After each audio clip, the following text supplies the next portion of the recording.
ਲੈ ਕੇ ਅਸੀਂ ਫੇਰ ਜਦੋਂ ਗਲੀ ਵਿੱਚ ਆਏ ਤਾਂ ਮੈਂ ਆਪਣੇ ਆਪ ਨੂੰ ਬੜਾ ਫਟਕਾਰਿਆ। ਕੀ ਮੂਰਖਾਂ ਵਾਂਗ ਓਪਰੇ ਬੰਦਿਆਂ ਦੇ ਸਾਹਮਣੇ ਰੋਣਾ ਘਰਕਣਾ ਸ਼ੁਰੂ ਕਰ ਦਿੱਤਾ ਮੈਂ? ਕੀ ਪਤਾ ਜਿਸ ਘਰ ਨੂੰ ਵੇਖ ਕੇ ਰੋਇਆ ਸਾਂ ਸੱਚਮੁੱਚ ਆਪਣਾ ਸੀ ਕਿ ਕਿਸੇ ਹੋਰ ਦਾ। ਕੀ ਪਤਾ ਭੁਲੇਖਾ ਹੀ ਲੱਗਿਆ ਹੋਵੇ। ਪਰ ਸਿਕੰਦਰ ਨੇ ਅਗੇਰੇ ਹੋ ਕੇ ਮਕਾਨ ਦੀ ਹੁਣ ਤੀਕ ਸੂਹ ਕੱਢ ਲਈ ਸੀ। ਬਾਹਰਲਾ ਹਿੱਸਾ ਮੈਂ ਪਛਾਣ ਨਹੀਂ ਸੀ ਸਕਿਆ ਕਿਉਂਕਿ ਟਿੱਬੇ ਵਾਲੀ ਥਾਂ ਉੱਤੇ ਇੱਕ ਹੋਰ ਮਕਾਨ ਬਣ ਗਿਆ ਸੀ। ਪਰ ਅੰਦਰ ਜਾ ਕੇ ਮੇਰੇ ਸਾਰੇ ਸੰਸ਼ੇ ਦੂਰ ਹੋ ਗਏ। ਉਹ ਹਨੇਰੀ ਘੁੱਪ ਡਿਉੜੀ ਜਿੱਥੇ ਸਾਡੀ ਗਾਂ ਬੰਨੀ ਦੀ ਸੀ ਹੁਣ ਉਸ ਕਿੱਲੇ ਨਾਲ ਇੱਕ ਪਿਆਰੀ ਜਿਹੀ ਚਿੱਟੀ ਵੱਛੀ ਬੱਝੀ ਹੋਈ ਸੀ। ਅੰਦਰਲੇ ਵਿਹੜੇ ਵਿੱਚ ਲੱਕੜ ਦੀਆਂ ਮਹਿਰਾਬਾਂ ਵਾਲਾ ਇੱਕ ਬਰਾਂਡਾ ਸੀ ਜਿੱਥੇ ਮੇਰਾ ਨਿੱਕਾ ਭਰਾ ਭੀਸ਼ਮ ਖੱਡੀ ਲਾਣ ਦੀ ਖੇਡ ਕਰਦਾ ਹੁੰਦਾ ਸੀ। ਭਾਵੇਂ ਪੌਲੀਆਂ ਦੀਆਂ ਖੱਡੀਆਂ ਵਾਂਗ ਉਹ ਖੇਸ ਨਹੀਂ ਸੀ ਬੁਣਦੀ, ਪਰ ਫੇਰ ਵੀ ਸਾਨੂੰ ਉਹ ਬਿਲਕੁਲ ਅਸਲੀ ਜਾਪਦੀ ਸੀ। ਕਦੇ-ਕਦੇ ਮੈਂ ਵੀ ਉਸ ਉੱਪਰ ਬਹਿ ਕੇ ਪੈਰ ਹਿਲਾਉਂਦਾ ਅਤੇ ਰੱਸੀ ਖਿੱਚ-ਖਿੱਚ ਕੇ ਨਲੀ ਨੂੰ ਖੱਬਿਓਂ ਸੱਜੇ ਤੇ ਸੱਜਿਓਂ ਖੱਬੇ ਚਲਾਉਂਦਾ ਸਾਂ। ਡਿਉੜੀ ਦੇ ਨਾਲ ਲੱਗਦੀ ਇੱਕ ਤੰਗ ਜਿਹੀ ਕੋਠੀ ਸੀ ਜਿਸ ਵਿੱਚ ਇੱਕ ਮੁਸਲਮਾਨ ਪਟਵਾਰੀ ਰਹਿੰਦਾ ਹੁੰਦਾ ਸੀ। ਪਿਤਾ ਜੀ ਉਸ ਤੋਂ ਕਿਰਾਇਆ ਨਹੀਂ ਸਨ ਲੈਂਦੇ ਕਿਉਂਕਿ ਸਾਡੀ ਗੈਰ-ਹਾਜ਼ਰੀ ਵਿੱਚ ਉਹ ਘਰ ਦੀ ਦੇਖਭਾਲ ਕਰਦਾ ਸੀ। ਤ੍ਰਿਕਾਲਾਂ ਵੇਲੇ ਇੱਕ ਕੁੱਪੀ ਦੀ ਨਾ ਹੋਣ ਵਰਗੀ ਲੌ ਵਿੱਚ ਚਾਦਰ ਵਲੇਟ ਕੇ ਬੈਠੇ ਅਤੇ ਹੁੱਕੇ ਦਾ ਸੁੱਖ ਮਾਣਦੇ ਪਟਵਾਰੀ ਨੂੰ ਮੈਂ ਬੜੇ ਊਟ-ਪਟਾਂਗ ਗਪਾਸ਼ਟ ਸੁਣਾਉਂਦਾ ਹੁੰਦਾ ਅਤੇ ਹੈਰਾਨੀ ਦੀ ਗੱਲ ਇਹ ਹੈ ਕਿ ਉਹ ਬੜੇ ਹੀ ਤਹੱਮੁਲ ਤੇ ਯਕੀਨ ਨਾਲ ਸੁਣਦਾ।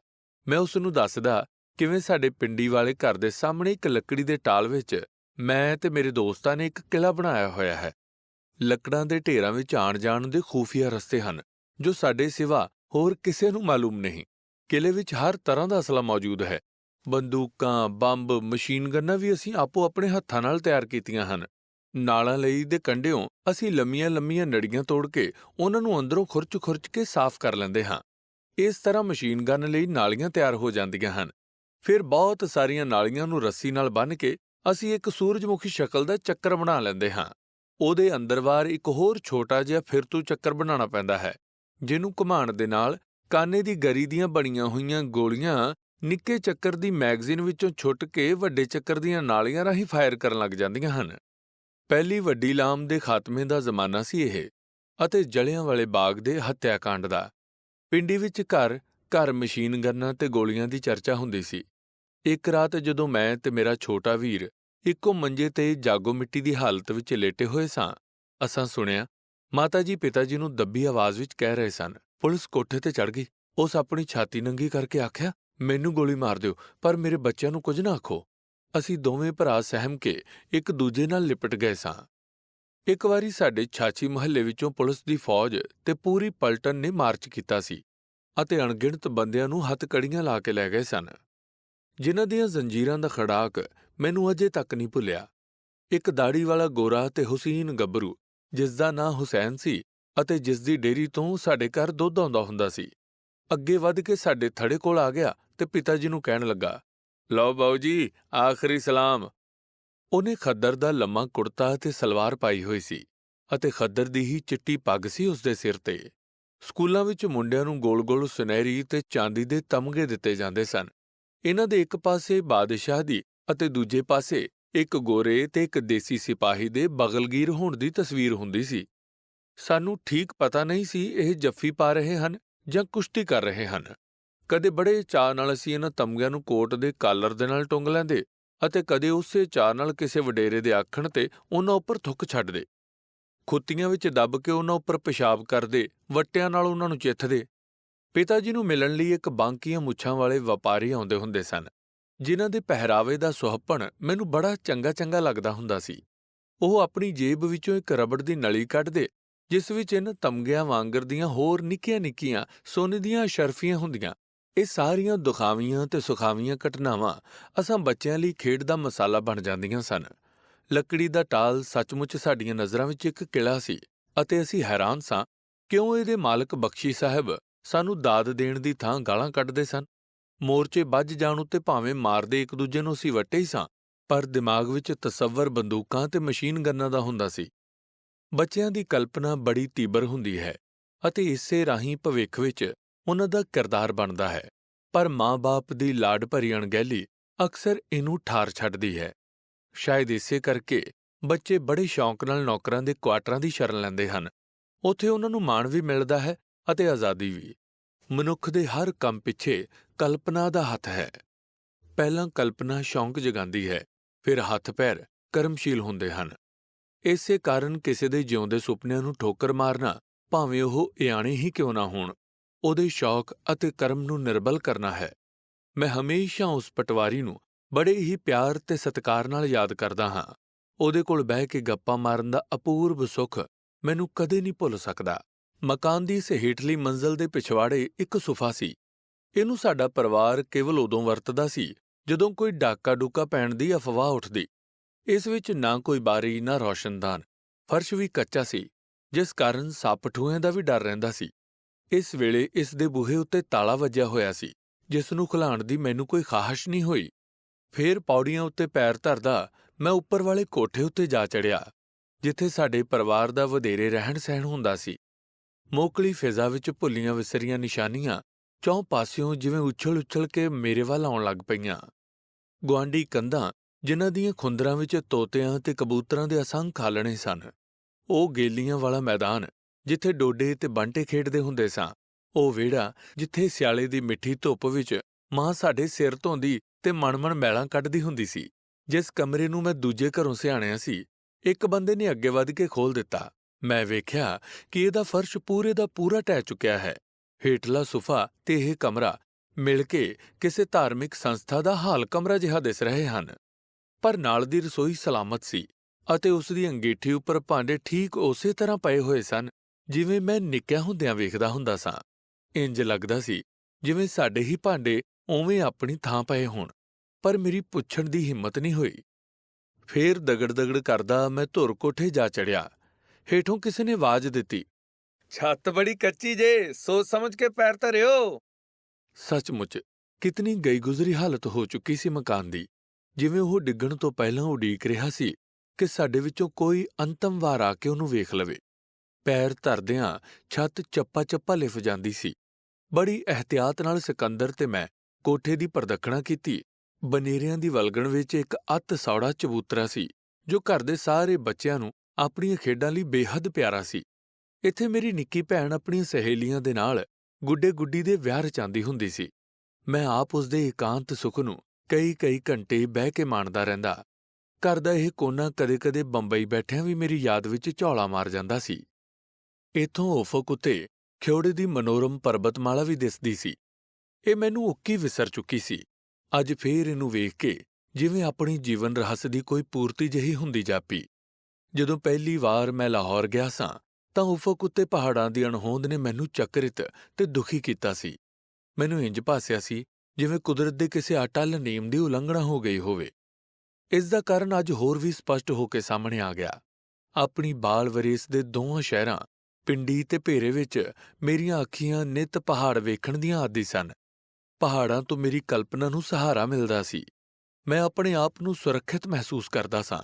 ਸ਼ਾਇਦ ਇਸੇ ਪ੍ਰਭਾਵ ਹੇਠ ਜੀਵਨ ਵਿੱਚ ਵੀ ਮੈਨੂੰ ਹਮੇਸ਼ਾ ਕਿਸੇ ਪਹਾੜ ਵਰਗੇ ਮਨੁੱਖ ਦਾ ਆਸਰਾ ਟੋਲਣ ਦੀ ਆਦਤ ਰਹੀ ਹੈ। ਆਪਣੇ ਤੋਂ ਪ੍ਰਬਲ ਸ਼ਖਸੀਅਤ ਦੀ ਛਤਰਛਾਂ ਹੇਠ ਮੈਂ ਪੁੰਗਰਦਾ ਹਾਂ। ਪਹਾੜ ਰਹਿਤ ਚੁਗਿਰਦੇ ਵਿੱਚ ਅਤੇ ਪਰਬਤ ਸਮਿੱਤਰ ਤੋਂ ਵਾਂਝਿਆ ਹੋ ਕੇ ਮੈਂ ਬੜਾ ਨਿਰਬਲ ਮਹਿਸੂਸ ਕਰਦਾ ਹਾਂ। ਅਚਾਨਕ ਸਿਕੰਦਰ ਨੇ ਕਿਹਾ, "बलराज साहब, आप वाकई बड़े शानदार आदमी हैं। इतनी बड़ी हैसियत वाले होकर भी आपको ये अपना छोटा सा पुराना मकान इतना प्यारा लग रहा है। आमतौर पे फिल्म स्टार अपने गरीबी के जमाने को हमेशा भुलाने की कोशिश करते हैं।" ਮੈਨੂੰ ਧੱਕਾ ਜਿਹਾ ਵੱਜਾ। ਕੀ ਸਾਡਾ ਘਰ ਵਾਕਈ ਛੋਟਾ ਤੇ ਗਰੀਬੜਾ ਸੀ? ਮੈਂ ਉਹਨੂੰ ਨਿਰਪੱਖ ਨਜ਼ਰ ਨਾਲ ਵੇਖਣ ਦੀ ਕੋਸ਼ਿਸ਼ ਕੀਤੀ। ਸੱਚਮੁੱਚ ਇਤਨਾ ਛੋਟਾ ਸੀ ਕਿ ਉਸ ਤੋਂ ਛੋਟਾ ਮਕਾਨ ਮੈਂ ਸ਼ਾਇਦ ਹੀ ਕਦੀ ਵੇਖਿਆ ਹੋਵੇ। ਸੌਣ ਬਹਿਣ ਲਈ ਇੱਕੋ ਇੱਕ ਤਾਂ ਚੱਜ ਦਾ ਕਮਰਾ ਸੀ ਉਸ ਵਿੱਚ, ਉਹ ਜਿਸ ਦਾ ਫਰਸ਼ ਡਿੱਗ ਚੁੱਕਾ ਸੀ। ਇਸ ਵਿੱਚ ਅਸੀਂ ਕਿਵੇਂ ਸਾਰਾ ਟੱਬਰ ਗੁਜ਼ਰਾਨ ਕਰਦੇ ਹੋਵਾਂਗੇ, ਬੜੀ ਅਨੋਖੀ ਜਿਹੀ ਗੱਲ ਜਾਪਦੀ ਸੀ। ਮੇਰੀ ਪਰਿਵਾਰਕ ਅਣਖ ਨੇ ਮੈਨੂੰ ਟੁੰਬਿਆ। ਗਰੀਬਾਂ ਨਾਲ ਭਾਵੇਂ ਕਿਤਨੀ ਹਮਦਰਦੀ ਹੋਵੇ, ਬੰਦਾ ਆਪਣੀ ਗਰੀਬੀ ਨੂੰ ਘੱਟ ਵੱਧ ਹੀ ਕਬੂਲਦਾ ਹੈ। ਮੈਂ ਕਿਹਾ, "ये तो हमारा 100 बरस पुराना आबादी मकान है। हमारी मुस्तकिल रिहाइश तो रावलपिंडी में हुआ करती थी। यहाँ तो हम बहुत कम आया करते थे। रावलपिंडी में मेरे वालिद शहर के बड़े रईसों में गिने जाते थे।" ਮਕਾਨ ਵੇਖ ਕੇ ਬਾਹਰ ਨਿਕਲੇ ਤਾਂ ਮੈਲੇ ਕੱਪੜਿਆਂ ਵਾਲੇ ਗਰੀਬ ਜਿਹੇ ਮਨੁੱਖਾਂ ਦੀ ਇੱਕ ਭੀੜ ਸਾਨੂੰ ਉਡੀਕ ਰਹੀ ਸੀ। ਮੁਹੱਲੇ ਦੇ ਜਿਹੜੇ ਘਰ ਸਲਾਮਤ ਸਨ, ਉਹ ਹੁਣ ਇਹਨਾਂ ਲੋਕਾਂ ਦੇ ਹੀ ਅਧੀਨ ਸਨ। ਬੋਲੀ ਤੋਂ ਇਹ ਲੋਕ ਮੈਨੂੰ ਕਰਨਾਲ ਜਾਂ ਰੋਹਤਕ ਵੱਲ ਦੇ ਜਾਪੇ। ਸਾਡੀ ਜੁੰਡਲੀ ਦਾ ਮੁਹੱਲੇ ਵਿੱਚ ਇੱਧਰ-ਉੱਧਰ ਦੁਲੰਗੜੇ ਮਾਰਨਾ ਇਹਨਾਂ ਨੂੰ ਚੰਗਾ ਨਹੀਂ ਸੀ ਲੱਗਾ, ਜਿਵੇਂ ਉਹਨਾਂ ਦੀ ਆਪਣੀ ਸੁਰੱਖਿਆ ਲਈ ਕੋਈ ਖਤਰਾ ਪੈਦਾ ਹੋ ਗਿਆ ਹੋਵੇ। ਭਲਾ ਇਹ ਕੌਣ ਭਾਰਤੀ ਹਿੰਦੂ ਸੀ ਜਿਸ ਦੀਆਂ ਇਤਨੀਆਂ ਖਾਤਰਾਂ ਹੋ ਰਹੀਆਂ ਸਨ? ਮੈਨੂੰ ਦਿੱਤਾ ਜਾ ਰਿਹਾ ਪਿਆਰ ਜਿਵੇਂ ਉਹਨਾਂ ਨੂੰ ਦੁਪਿਆਰ ਬਣ ਰਿਹਾ ਸੀ। ਮੈਨੂੰ ਉਹਨਾਂ ਦੀਆਂ ਅੱਖਾਂ ਵਿੱਚ ਦੁਰਬਲ ਜਿਹਾ ਰੋਹ ਧੁਖਦਾ ਦਿਸਿਆ, ਜੋ ਉਹਨਾਂ ਦੀ ਬੇਚਾਰਗੀ ਨੂੰ ਹੋਰ ਵੀ ਉਘਾੜ ਕੇ ਪੇਸ਼ ਕਰ ਰਿਹਾ ਸੀ। ਇੱਕ ਜਿਹਨੇ ਕੁੱਛੜ 3-4 ਵਰ੍ਹਿਆਂ ਦਾ ਬਾਲ ਚੁੱਕਿਆ ਹੋਇਆ ਸੀ, ਅੱਗੇ ਵੱਧ ਕੇ ਚੀਕਵੀਂ ਆਵਾਜ਼ ਨਾਲ ਬੋਲਿਆ, क्या दुखड़े रो रहे हो इस 2 कौड़ी दे मकान दे? जो कुछ हम पीछे छोड़कर आए हैं, जो हम पर गुजरी है और आज भी गुजर रही है, उसका भी कुछ दर्द है किसी को? ਉਸ ਦੀ ਦੇਖਾ-ਦੇਖੀ ਹੋਰ ਬੰਦਿਆਂ ਨੇ ਵੀ ਅੱਗੇ ਵੱਧ ਕੇ ਬੋਲਣਾ ਸ਼ੁਰੂ ਕਰ ਦਿੱਤਾ। ਮੇਰੇ ਸਾਥੀਆਂ ਨੇ ਝੱਟ ਉਹਨਾਂ ਨੂੰ ਡਾਂਟ ਕੇ ਪਿੱਛੇ ਹਟਾ ਦਿੱਤਾ, ਪਰ ਇੰਜ ਕਰਦਿਆਂ ਮੈਨੂੰ ਜਾਪਿਆ ਉਹ ਮੇਰੇ ਨਹੀਂ ਸਨ ਰਹੇ, ਉਹਨਾਂ ਦੇ ਹੋ ਗਏ ਸਨ ਅਤੇ ਮੈਂ ਇਕੱਲ-ਮੁਕੱਲੇ ਪਰਦੇਸੀ ਦੇ ਰੂਪ ਵਿੱਚ ਰਹਿ ਗਿਆ ਸਾਂ। ਬਾਹਰੋਂ ਆਏ ਮਹਿਮਾਨ ਨੂੰ ਪਰੇਸ਼ਾਨ ਕਰਨਾ ਖਿਲਾਫ ਤਹਿਜ਼ੀਬ ਸੀ। ਉਹ ਸਿਰਫ ਇਸ ਕਾਰਨ ਉਹਨਾਂ ਨੂੰ ਚੁੱਪ ਕਰਾ ਰਹੇ ਸਨ, ਭਾਵੇਂ ਅੰਦਰੋਂ ਉਹਨਾਂ ਦੇ ਜਜ਼ਬੇ ਕੁਝ ਹੋਰ ਹੀ ਹੋਣ। ਪਰ ਉਸ ਵੇਲੇ ਮੇਰੇ ਕੋਲੋਂ ਮਹਿਮਾਨ ਬਣ ਕੇ ਨਾ ਰਿਹਾ ਗਿਆ। ਮੈਂ ਅੱਗੇ ਵੱਧ ਕੇ ਉਸ ਆਦਮੀ ਦਾ ਹੱਥ ਆਪਣੇ ਹੱਥਾਂ ਵਿੱਚ ਘੁੱਟ ਲਿਆ ਜੋ ਪਹਿਲਾਂ ਬੋਲਿਆ ਸੀ। ਭਈਆ, मैं कहा, यकीन मानो मैं तुम्हारा दिल दुखाने नहीं आया। मैं तुम्हारा दुख अच्छी तरह समझ सकता हूँ। मैं यहाँ कौन सा रोज रोज आऊँगा। अगर अनजाने में मुझसे कोई गलती हो गई हो तो मुझे माफ कर दें।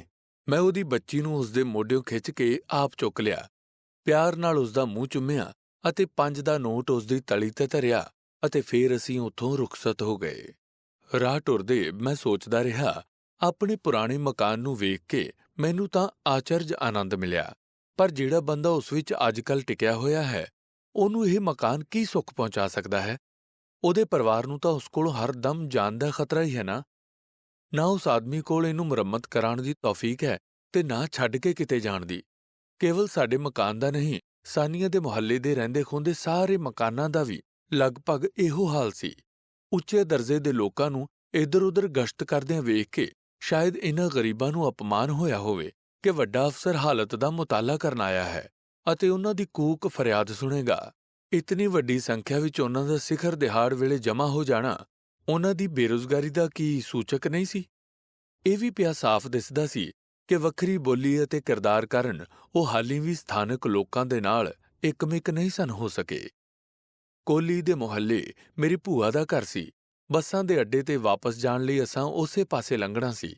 ਭੂਆ ਦਾ ਘਰ ਵੇਖਣ ਨੂੰ ਵੀ ਮੇਰਾ ਜੀ ਲਲਚਾ ਪਿਆ। ਉਹ ਪਾਸਾ ਕੁਝ ਬਿਹਤਰ ਹਾਲਤ ਵਿੱਚ ਸੀ।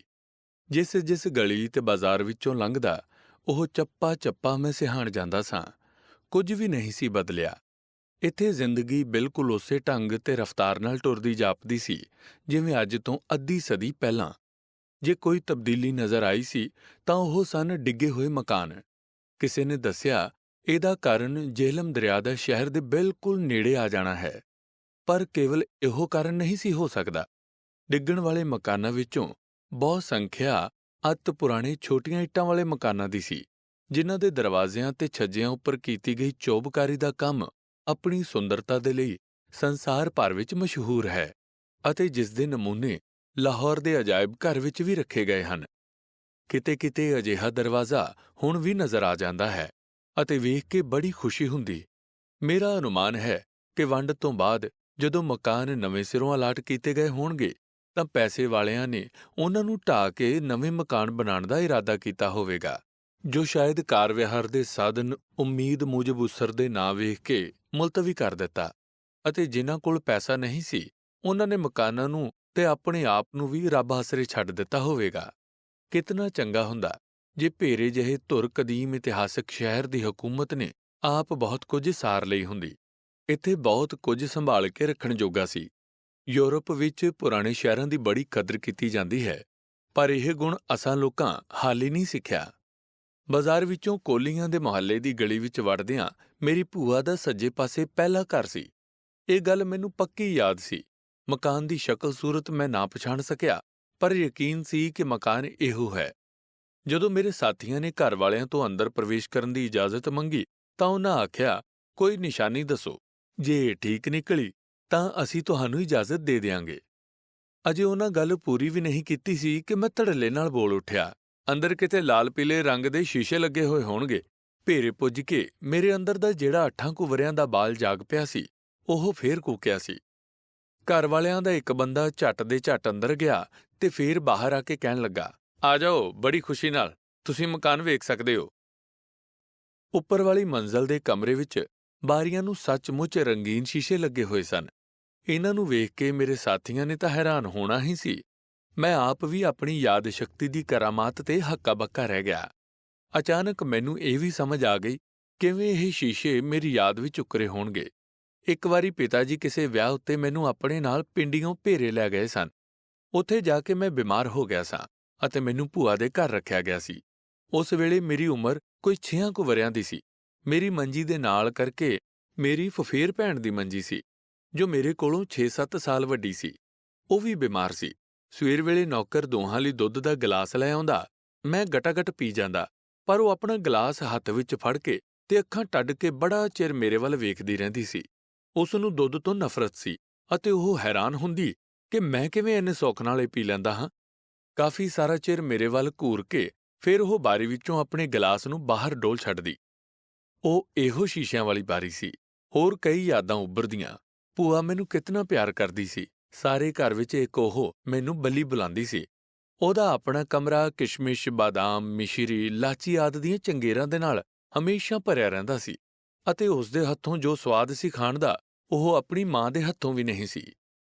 ਉਹਨੂੰ ਕੱਪੜਿਆਂ ਦਾ ਵੀ ਬੜਾ ਸ਼ੌਕ ਸੀ। ਜਦੋਂ ਸਕੂਲੇ ਮੈਂ ਅਲੀ ਬਾਬਾ ਦੀ ਖੁੱਲਜਾ ਸਿਮਸਿਮ ਵਾਲੀ ਗਾਰ ਬਾਰੇ ਪੜ੍ਹਦਾ ਤਾਂ ਫੌਰਨ ਮੈਨੂੰ ਆਪਣੀ ਭੂਆ ਦਾ ਇਹ ਜਗਮਗ ਕਰਦਾ ਕਮਰਾ ਚੇਤੇ ਆ ਜਾਂਦਾ ਸੀ। ਮੇਰੀ ਭੂਆ ਦੀ ਸਭ ਤੋਂ ਛੋਟੀ ਧੀ ਉਸ ਵੇਲੇ 1.5-2 ਸਾਲ ਦੀ ਸੀ। ਉਸ ਦਾ ਨਵਾਂ-ਨਵਾਂ ਮੁੰਡਨ ਹੋਇਆ ਸੀ, ਇਸ ਲਈ ਹਰ ਵੇਲੇ ਸਿਰ ਉੱਤੇ ਰੇਸ਼ਮ ਦਾ ਰੰਗੀਨ ਰੁਮਾਲ ਬੰਨੀ ਰੌਲਾ ਪਾਉਂਦੀ ਫਿਰਦੀ ਸੀ, ਨਹੀਂ ਦੇਣੀ ਸਰਕਾਰ, ਪਰਚੀ ਨਹੀਂ ਦੇਣੀ। ਵਡੇਰੇ ਬੰਦ ਘਰ ਵਿੱਚ ਵੜਦਿਆਂ ਸਾਰ ਹੀ ਹੋਕਰਾ ਮਾਰ ਕੇ ਪੁੱਛਦੇ, ਤੋਸ਼ੀ, ਪਰਚੀ ਦੇਣੀ ਹੈ ਕਿ ਨਹੀਂ? ਉਹ ਜਿੱਥੇ ਵੀ ਹੁੰਦੀ ਚੀਕ ਪੈਂਦੀ, ਨਹੀਂ, ਤੇ ਸਾਰੇ ਘਰ ਵਿੱਚ ਹਾਸਾ ਮਚ ਪੈਂਦਾ। ਸ਼ਾਇਦ ਇਹ ਰੋਲ ਟੈਕਟ ਦਾ ਜ਼ਮਾਨਾ ਸੀ। ਜਦੋਂ ਬਾਹਰ ਆ ਕੇ ਮੈਂ ਮਕਾਨ ਦੀ ਫੋਟੋ ਲੈਣ ਲੱਗਾ ਤਾਂ ਇੱਕ ਬੁੱਢੀ ਜਿਹੀ ਤੀਵੀਂ ਮੇਰੀ ਬਾਂਹ ਫੜ ਕੇ ਆਖਣ ਲੱਗੀ, ਇਹ ਚਰਨਜੀਤ ਲਾਲ ਦਾ ਮਕਾਨ ਵੇਖ ਲਿਆਈ ਤਾਂ ਸ਼ਿਵਰਾਮ ਦਾ ਨਹੀਂ ਵੇਖਣਾ। ਝੱਟ ਮੇਰਾ ਰੋਣਾ ਫੇਰ ਨਿਕਲ ਗਿਆ। ਇਹ ਬੁੱਢੜੀ ਸਾਡੇ ਸ਼ਰੀਕੇ ਵਿੱਚੋਂ ਹੀ ਕਿਤੋਂ ਉੱਠ ਕੇ ਆ ਗਈ ਜਾਪਦੀ ਸੀ। ਕੋਈ ਮੇਰੇ ਪਿੰਡ ਵਿੱਚ ਨਸ਼ਤਰ ਚੋਭ ਦਿੰਦਾ ਤਾਂ ਮੈਨੂੰ ਯਕੀਨ ਨਹੀਂ ਸੀ ਆਉਣਾ ਕਿ ਉਹ ਮੇਰੇ ਲਈ ਗੈਰ ਹੈ। ਇੱਥੇ ਵੀ ਹੁਣ ਕਾਫੀ ਭੀੜ ਜਮ੍ਹਾਂ ਹੋ ਗਈ ਸੀ। ਥੜੇ ਉੱਪਰ ਮੈਂ ਉਸ ਕੋਲ ਬਹਿ ਗਿਆ।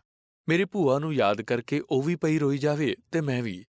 ਮੇਰੇ ਫੁੱਫੜ ਦੇ ਛੋਟੇ ਵੀਰ ਸ਼ਿਵਰਾਮ ਹੋਰਾਂ ਦਾ ਮਕਾਨ ਪਿੱਛੋਂ ਬਣਿਆ ਸੀ, ਇਸੇ ਲਈ ਮੈਨੂੰ ਨਹੀਂ ਸੀ ਯਾਦ। ਉਸ ਵੇਲੇ ਇਸ ਘਰ ਦੇ ਆਸ-ਪਾਸ ਕਾਫੀ ਖੁੱਲ੍ਹੀ ਜ਼ਮੀਨ ਸੀ, ਜਿੱਥੇ ਬਲੋਚਾਂ ਦਾ ਡੇਰਾ ਸੀ। ਸਾਡੇ ਆਪਣੇ ਘਰ ਵਾਂਗ ਮੇਰੀ ਭੂਆ ਦਾ ਮਕਾਨ ਵੀ ਕਿਸੇ ਮਹਾਜਰ ਨੇ ਮੱਲਿਆ ਹੋਇਆ ਸੀ।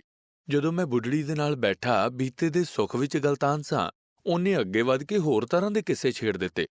ਉਹਨੂੰ ਸ਼ੱਕ ਸੀ ਕਿ ਨਾਲ ਲੱਗਦਾ ਮਕਾਨ ਵੀ, ਜਿਸ ਦਾ ਬਾਹਰਲਾ ਬੂਹਾ ਸੜਕ ਤੇ ਖੁੱਲ੍ਹਦਾ ਸੀ, ਇਸੇ ਮਕਾਨ ਦਾ ਭਾਗ ਹੀ ਹੈ। ਉਹ ਸ਼ਾਇਦ ਉਹਨੂੰ ਵੀ ਆਪਣੇ ਕਬਜ਼ੇ ਵਿੱਚ ਲੈਣਾ ਚਾਹੁੰਦਾ ਸੀ। ਉਹ ਤਰਲੇ ਕਰਨ ਲੱਗ ਪਿਆ ਮੈਂ ਉਹਨੂੰ ਲਿਖ ਕੇ ਦੇ ਦਿਆਂ ਕਿ ਦੋਵੇਂ ਮਕਾਨ ਮੇਰੇ ਫੁੱਫੜ ਜੀ ਦੀ ਮਲਕੀਅਤ ਸਨ, ਪਰ ਮੇਰੀ ਯਾਦ ਅਨੁਸਾਰ ਇਹ ਗਲਤ ਸੀ, ਇਸ ਲਈ ਮੈਂ ਲਿਖ ਕੇ ਦੇਣ ਤੋਂ ਇਨਕਾਰ ਕਰ ਦਿੱਤਾ। ਇਸ ਗੱਲ ਉੱਤੇ ਉਹ ਬਹੁਤ ਖਫਾ ਹੋਇਆ। ਭਾਵੇਂ ਮੈਂ ਉਸ ਉੱਪਰ ਕਿਤੇ ਜ਼ਿਆਦਾ ਖਫਾ ਸਾਂ। ਉਹ ਮੇਰੇ ਸੁਪਨਿਆਂ ਨੂੰ ਨੌਂਦਰਾ ਮਾਰ ਰਿਹਾ ਸੀ। ਬੱਸ ਵਿੱਚ ਬੈਠ ਕੇ ਅਸੀਂ ਮੁੜ ਸਰਗੋਦੇ ਵਾਲੀ ਸੜਕ ਤੇ ਪੈ ਗਏ। ਕੁੱਲ 3 ਘੰਟੇ ਭੇਰੇ ਵਿੱਚ ਗੁਜ਼ਾਰੇ ਸਨ, ਪਰ ਮੈਂ ਆਪਣੇ ਆਪ ਨੂੰ ਇਤਨਾ ਮਾਲਦਾਰ ਮਹਿਸੂਸ ਪਿਆ ਕਰਦਾ ਸਾਂ ਜਿਵੇਂ ਦੁਨੀਆ ਦਾ ਸਭ ਤੋਂ ਕੀਮਤੀ ਖਜ਼ਾਨਾ ਮੈਨੂੰ ਮਿਲ ਗਿਆ ਹੋਵੇ। ਸੜਕ ਦੇ ਕੰਢੇ ਕੋਈ ਬਜ਼ੁਰਗ ਬੈਠਾ ਦਿਸਦਾ ਮੈਨੂੰ ਪਿਤਾ ਸਮਾਨ ਜਾਪਦਾ। ਕਿਸੇ ਘਰ ਦੀ ਤਾਕੀ ਵਿੱਚੋਂ ਕੋਈ ਤੀਵੀਂ ਝਾਕਦੀ ਮੈਨੂੰ ਆਪਣੀ ਧੀਆਂ ਭੈਣਾਂ ਵਾਂਗ ਜਾਪਦੀ। ਇਸ ਤੋਂ ਵੱਡਾ ਸਰਾਪ ਕੀ ਹੋ ਸਕਦਾ ਸੀ ਕਿ ਮੈਂ ਆਪਣੇ ਪੁਰਖਿਆਂ ਦੀ ਧਰਤ ਦੀ, ਜਿਸ ਨਾਲ ਮੇਰਾ ਹੱਡ-ਮਾਸ ਬੱਝਿਆ ਹੋਇਆ ਹੈ, ਕੋਈ ਸੇਵਾ ਨਹੀਂ ਕਰ ਸਕਿਆ। ਉੱਥੋਂ ਦੇ ਲੋਕਾਂ ਦੇ ਕਿਸੇ ਕੰਮ ਨਹੀਂ ਆ ਸਕਿਆ। ਕਿਸਮਤ ਇਸ ਤੋਂ ਵੱਡਾ ਸਰਾਪ ਕੀ ਦੇ ਸਕਦੀ ਹੈ? ਪਰ 40 ਵਰ੍ਹਿਆਂ ਬਾਅਦ ਇੱਥੇ ਮੈਂ ਮੁੜ ਕੇ ਆਇਆ ਤਾਂ ਸਹੀ। ਆਪਣੀ ਧਰਤ ਅਤੇ ਉਹਦੇ ਜਾਇਆਂ ਨੂੰ ਵੇਖਿਆ ਤੇ ਪਛਾਣਿਆ ਤਾਂ ਸਹੀ। ਉਹ ਵੀ ਤਾਂ ਹਨ ਜਿਨ੍ਹਾਂ ਨੂੰ ਹਾਲੇ ਵੀ ਆਪਣੇ ਪਿੰਡ ਤੋਂ, ਆਪਣੇ ਹਮਸਾਇਆਂ ਤੋਂ, ਆਪਣੀ ਬੋਲੀ ਅਤੇ ਸੱਭਿਆਚਾਰ ਤੋਂ ਨਫ਼ਰਤ ਹੈ, ਜੋ ਆਪਣੇ ਆਪ ਨੂੰ ਪੰਜਾਬੀ ਮੰਨਣੋਂ ਵੀ ਸੰਗਦੇ ਹਨ। ਘੱਟੋ-ਘੱਟ ਉਹਨਾਂ ਜਿਹਾ ਮੂਰਖਤਾ ਨਹੀਂ ਹਾਂ ਨਾ ਮੈਂ। ਚਲੋ, ਇਹ ਵੀ ਗਨੀਮਤ ਹੈ। ਸਰਗੋਦੇ ਵਾਪਸ ਪੁੱਜ ਕੇ ਵੀ ਇੰਜ ਭਾਸਦਾ ਰਿਹਾ ਜਿਵੇਂ ਇਤਨਾ ਆਨੰਦਮਈ ਦਿਨ ਸੰਸਾਰ ਉੱਪਰ ਕਦੇ ਨਹੀਂ ਚੜ੍ਹਿਆ। ਤਾਰ ਘਰ ਵਿੱਚ ਜਾ ਕੇ ਆਪਣੀ ਮਾਂ ਨੂੰ ਇੱਕ ਲੰਮੀ ਸਾਰੀ ਤਾਰ ਭੇਜੀ। ਰਾਤੀਂ ਜਦੋਂ ਮੋਹਨ ਲਾਲ ਸਾਹਨੀ ਜੀ ਦੇ ਪਰਿਵਾਰ ਨਾਲ ਬੈਠ ਕੇ ਰੋਟੀ ਖਾ ਰਿਹਾ ਸਾਂ ਤਾਂ ਉਹ ਕਹਿਣ ਲੱਗੇ, ਬਲਰਾਜ, ਅੱਜ ਤਾਂ ਬੜੀ ਪੱਕੀ ਭਰੋਚੀ ਬੋਲੀ ਪਿਆ ਬੋਲਣਾ। ਐਡੀ ਜਲਦੀ ਕੀਕਣ ਸਿਖਾਇਆ। 17 ਅਕਤੂਬਰ 1962 ਸਵੇਰੇ 7 ਵਜੇ ਸਰਗੋਧਿਓਂ ਲਾਲੇ ਮੂਸੇ ਜਾਣ ਵਾਲੀ ਗੱਡੀ ਵਿੱਚ ਸਵਾਰ ਹੋ ਗਿਆ। ਕੱਲ੍ਹ ਵਾਲੀ ਪ੍ਰਫੁੱਲਤਾ ਮਨ ਵਿੱਚੋਂ ਉਸੇ ਤੇਜ਼ੀ ਨਾਲ ਅਲੋਪ ਹੋ ਚੁੱਕੀ ਸੀ ਜਿਸ ਤੇਜ਼ੀ ਨਾਲ ਆਈ ਸੀ। ਜਿਉਂ-ਜਿਉਂ ਗੱਡੀ ਫੱਪ-ਫੱਪ ਕਰਦੀ ਅੱਗੇ ਵੱਲ ਟੁਰੀ ਜਾਂਦੀ, ਭੇਰਾ ਗੁਆਚਣ ਦਾ ਦੁੱਖ ਤਪੀ ਹੋਈ ਸਲਾਖ ਵਾਂਗ ਮੇਰੇ ਕਲੇਜੇ ਅੰਦਰ ਧਸੀ ਜਾਂਦਾ। 40 ਸਾਲਾਂ ਬਾਅਦ ਜਿਸ ਧਰਤ ਨੂੰ ਕੇਵਲ 3 ਘੰਟਿਆਂ ਲਈ ਵੇਖ ਕੇ ਇਤਨਾ ਰੀਝਿਆ ਸਾਂ, ਹੁਣ ਫੇਰ ਤੇ ਸ਼ਾਇਦ ਹਮੇਸ਼ਾ ਲਈ ਮੈਥੋਂ ਦੂਰ ਹੁੰਦੀ ਜਾ ਰਹੀ ਸੀ। ਆਪਣੇ ਪੁਰਾਣੇ ਮਕਾਨ ਦੇ ਦਰਸ਼ਨਾਂ ਲਈ ਜਾਂਦਾ ਹਾਂ, ਪਰ ਅਖਬਾਰਾਂ ਦੇ ਪ੍ਰੈਸ ਫੋਟੋਗ੍ਰਾਫਰ ਮੈਥੋਂ ਪਹਿਲਾਂ ਉੱਥੇ ਪੁੱਜੇ ਹੋਏ ਹਨ। ਮਹੱਲੇ ਵਿੱਚ ਤਮਾਸ਼ਾ ਜਿਹਾ ਬਣ ਜਾਂਦਾ ਹੈ। ਰੱਜ ਕੇ ਮਕਾਨ ਨੂੰ ਵੇਖਣ ਦੀ, ਉਹਨੂੰ ਆਪਣੇ ਹਾਲ ਸੁਣਾਉਣ ਦੀ, ਉਹਦੇ ਪੁੱਛਣ ਦੀ ਸਿੱਕ ਇਕਾਂਤ ਵਿੱਚ ਹੀ ਪੂਰੀ ਹੋ ਸਕਦੀ ਸੀ। ਬਹੁਤ ਵਾਰੀ ਤਰਲੇ ਲਏ, ਪਰ ਇਹ ਇਕਾਂਤ ਨਸੀਬ ਨਾ ਹੋਈ। ਮਕਾਨ ਦੇ ਨਵੇਂ ਮਾਲਕ ਜਲੰਧਰ ਵਾਲੇ ਪਾਸੇ ਦੇ ਹਨ। ਰੱਜ ਕੇ ਸ਼ਰੀਫ, ਮਿਲਣਸਾਰ, ਨਿਮਰ। ਪਰਦਾਨਸ਼ੀਨ ਹੁੰਦਿਆਂ ਵੀ ਤੀਵੀਆਂ ਨੇ ਮੇਰੇ ਕੋਲੋਂ ਪਰਦਾ ਨਹੀਂ ਕੀਤਾ। ਬੜੇ ਆਦਰ ਨਾਲ ਮੈਨੂੰ ਚਾਹ ਪਿਆਈ, ਕਮਰਿਆਂ ਦਾ ਚੱਕਰ ਲਵਾਇਆ। ਸਾਡਾ ਫਰਨੀਚਰ ਉਸੇ ਤਰਤੀਬ ਨਾਲ ਪਿਆ ਹੈ ਜਿਵੇਂ ਅਸੀਂ ਰੱਖਦੇ ਸਾਂ। ਮਕਾਨ ਦੇ ਖੁੱਸਣ ਦਾ ਰੰਜ ਬਿਲਕੁਲ ਮਹਿਸੂਸ ਨਹੀਂ ਹੋਇਆ, ਪਰ ਇਸ ਫਰਨੀਚਰ ਨੂੰ ਦੇਖ ਕੇ ਦਿਲ ਵਿੱਚ ਡਾਢਾ ਬਖੀਲੀ ਸਾੜਾ ਉੱਠ ਪਿਆ। ਦਿਲ ਕੀਤਾ ਸਾਰੀਆਂ ਚੀਜ਼ਾਂ ਚੁੱਕ ਕੇ ਲੈ ਜਾਵਾਂ। ਇੱਕ ਪੁਰਾਣੇ ਮੁਹੱਲੇਦਾਰ ਦੋਸਤ ਦੀ ਧੀ ਦਾ ਵਿਆਹ ਹੈ। ਜੰਝ ਨੂੰ ਸਾਡੇ ਘਰ ਦੇ ਹੇਠਲੇ ਹਿੱਸੇ ਵਿੱਚ ਰੋਟੀ ਖਵਾਈ ਜਾ ਰਹੀ ਹੈ। ਵਰਤਾਣ ਵਾਲਿਆਂ ਵਿੱਚ ਮੈਂ ਵੀ ਸ਼ਾਮਲ ਹਾਂ। ਮੇਜ਼ਾਂ, ਕੁਰਸੀਆਂ ਅੰਦਰ ਵਿਹੜੇ ਵਿੱਚ, ਪਿਤਾ ਜੀ ਦੇ ਦਫ਼ਤਰ ਵਿੱਚ ਅਤੇ ਉਸ ਦੇ ਪਿੱਛੇ ਮੇਰੇ ਆਪਣੇ ਸੌਣ ਕਮਰੇ ਵਿੱਚ ਵਿਛੀਆਂ ਹੋਈਆਂ ਹਨ। ਸਮਾਂ ਅਜੀਬ ਝੂਟੇ ਲੈ ਰਿਹਾ ਹੈ। ਵਾਰਿਸ ਸ਼ਾਹ ਮੀਆਂ ਗੰਨਾ ਚੱਖ ਸਾਰਾ, ਮਜ਼ੇ ਵੇਖ ਲੈ ਪੋਰੀਆਂ ਦੇ। ਜੰਝ ਨੂੰ ਖੁਆ ਕੇ ਦੋਸਤਾਂ ਦੀ ਮੰਡਲੀ ਆਪ ਖਾਣ ਲਈ ਬੈਠਦੀ ਹੈ। ਅਚਾਨਕ ਉਹ ਦੋਸਤ ਵੀ ਅੱਪੜ ਜਾਂਦਾ ਹੈ ਜਿਸ ਨੇ ਸੁਪਨੇ ਵਿੱਚ ਮੈਨੂੰ ਛੁਰਾ ਮਾਰ ਕੇ ਹਲਾਕ ਕੀਤਾ ਸੀ ਅਤੇ ਜਿਸ ਦਾ ਨਾਂ ਮੈਨੂੰ ਹੁਣ ਤੀਕਰ ਯਾਦ ਨਹੀਂ ਸੀ ਆਇਆ। ਹੂ-ਬਹੂ ਸੁਪਨੇ ਵਾਂਗ ਹੀ ਨਾਲੋਂ ਨਾਲ ਬਹਿ ਕੇ ਰੋਟੀ ਖਾਣ ਲੱਗ ਪਏ। ਮੇਰੇ ਮੂੰਹੋਂ ਨਿਕਲ ਗਿਆ, ਯਾਰਾ ਮੇਰੀ ਬਦਨਸੀਬੀ ਵੇਖ, ਤੇਰਾ ਨਾਂ ਮੈਨੂੰ ਯਾਦ ਨਹੀਂ ਆ ਰਿਹਾ।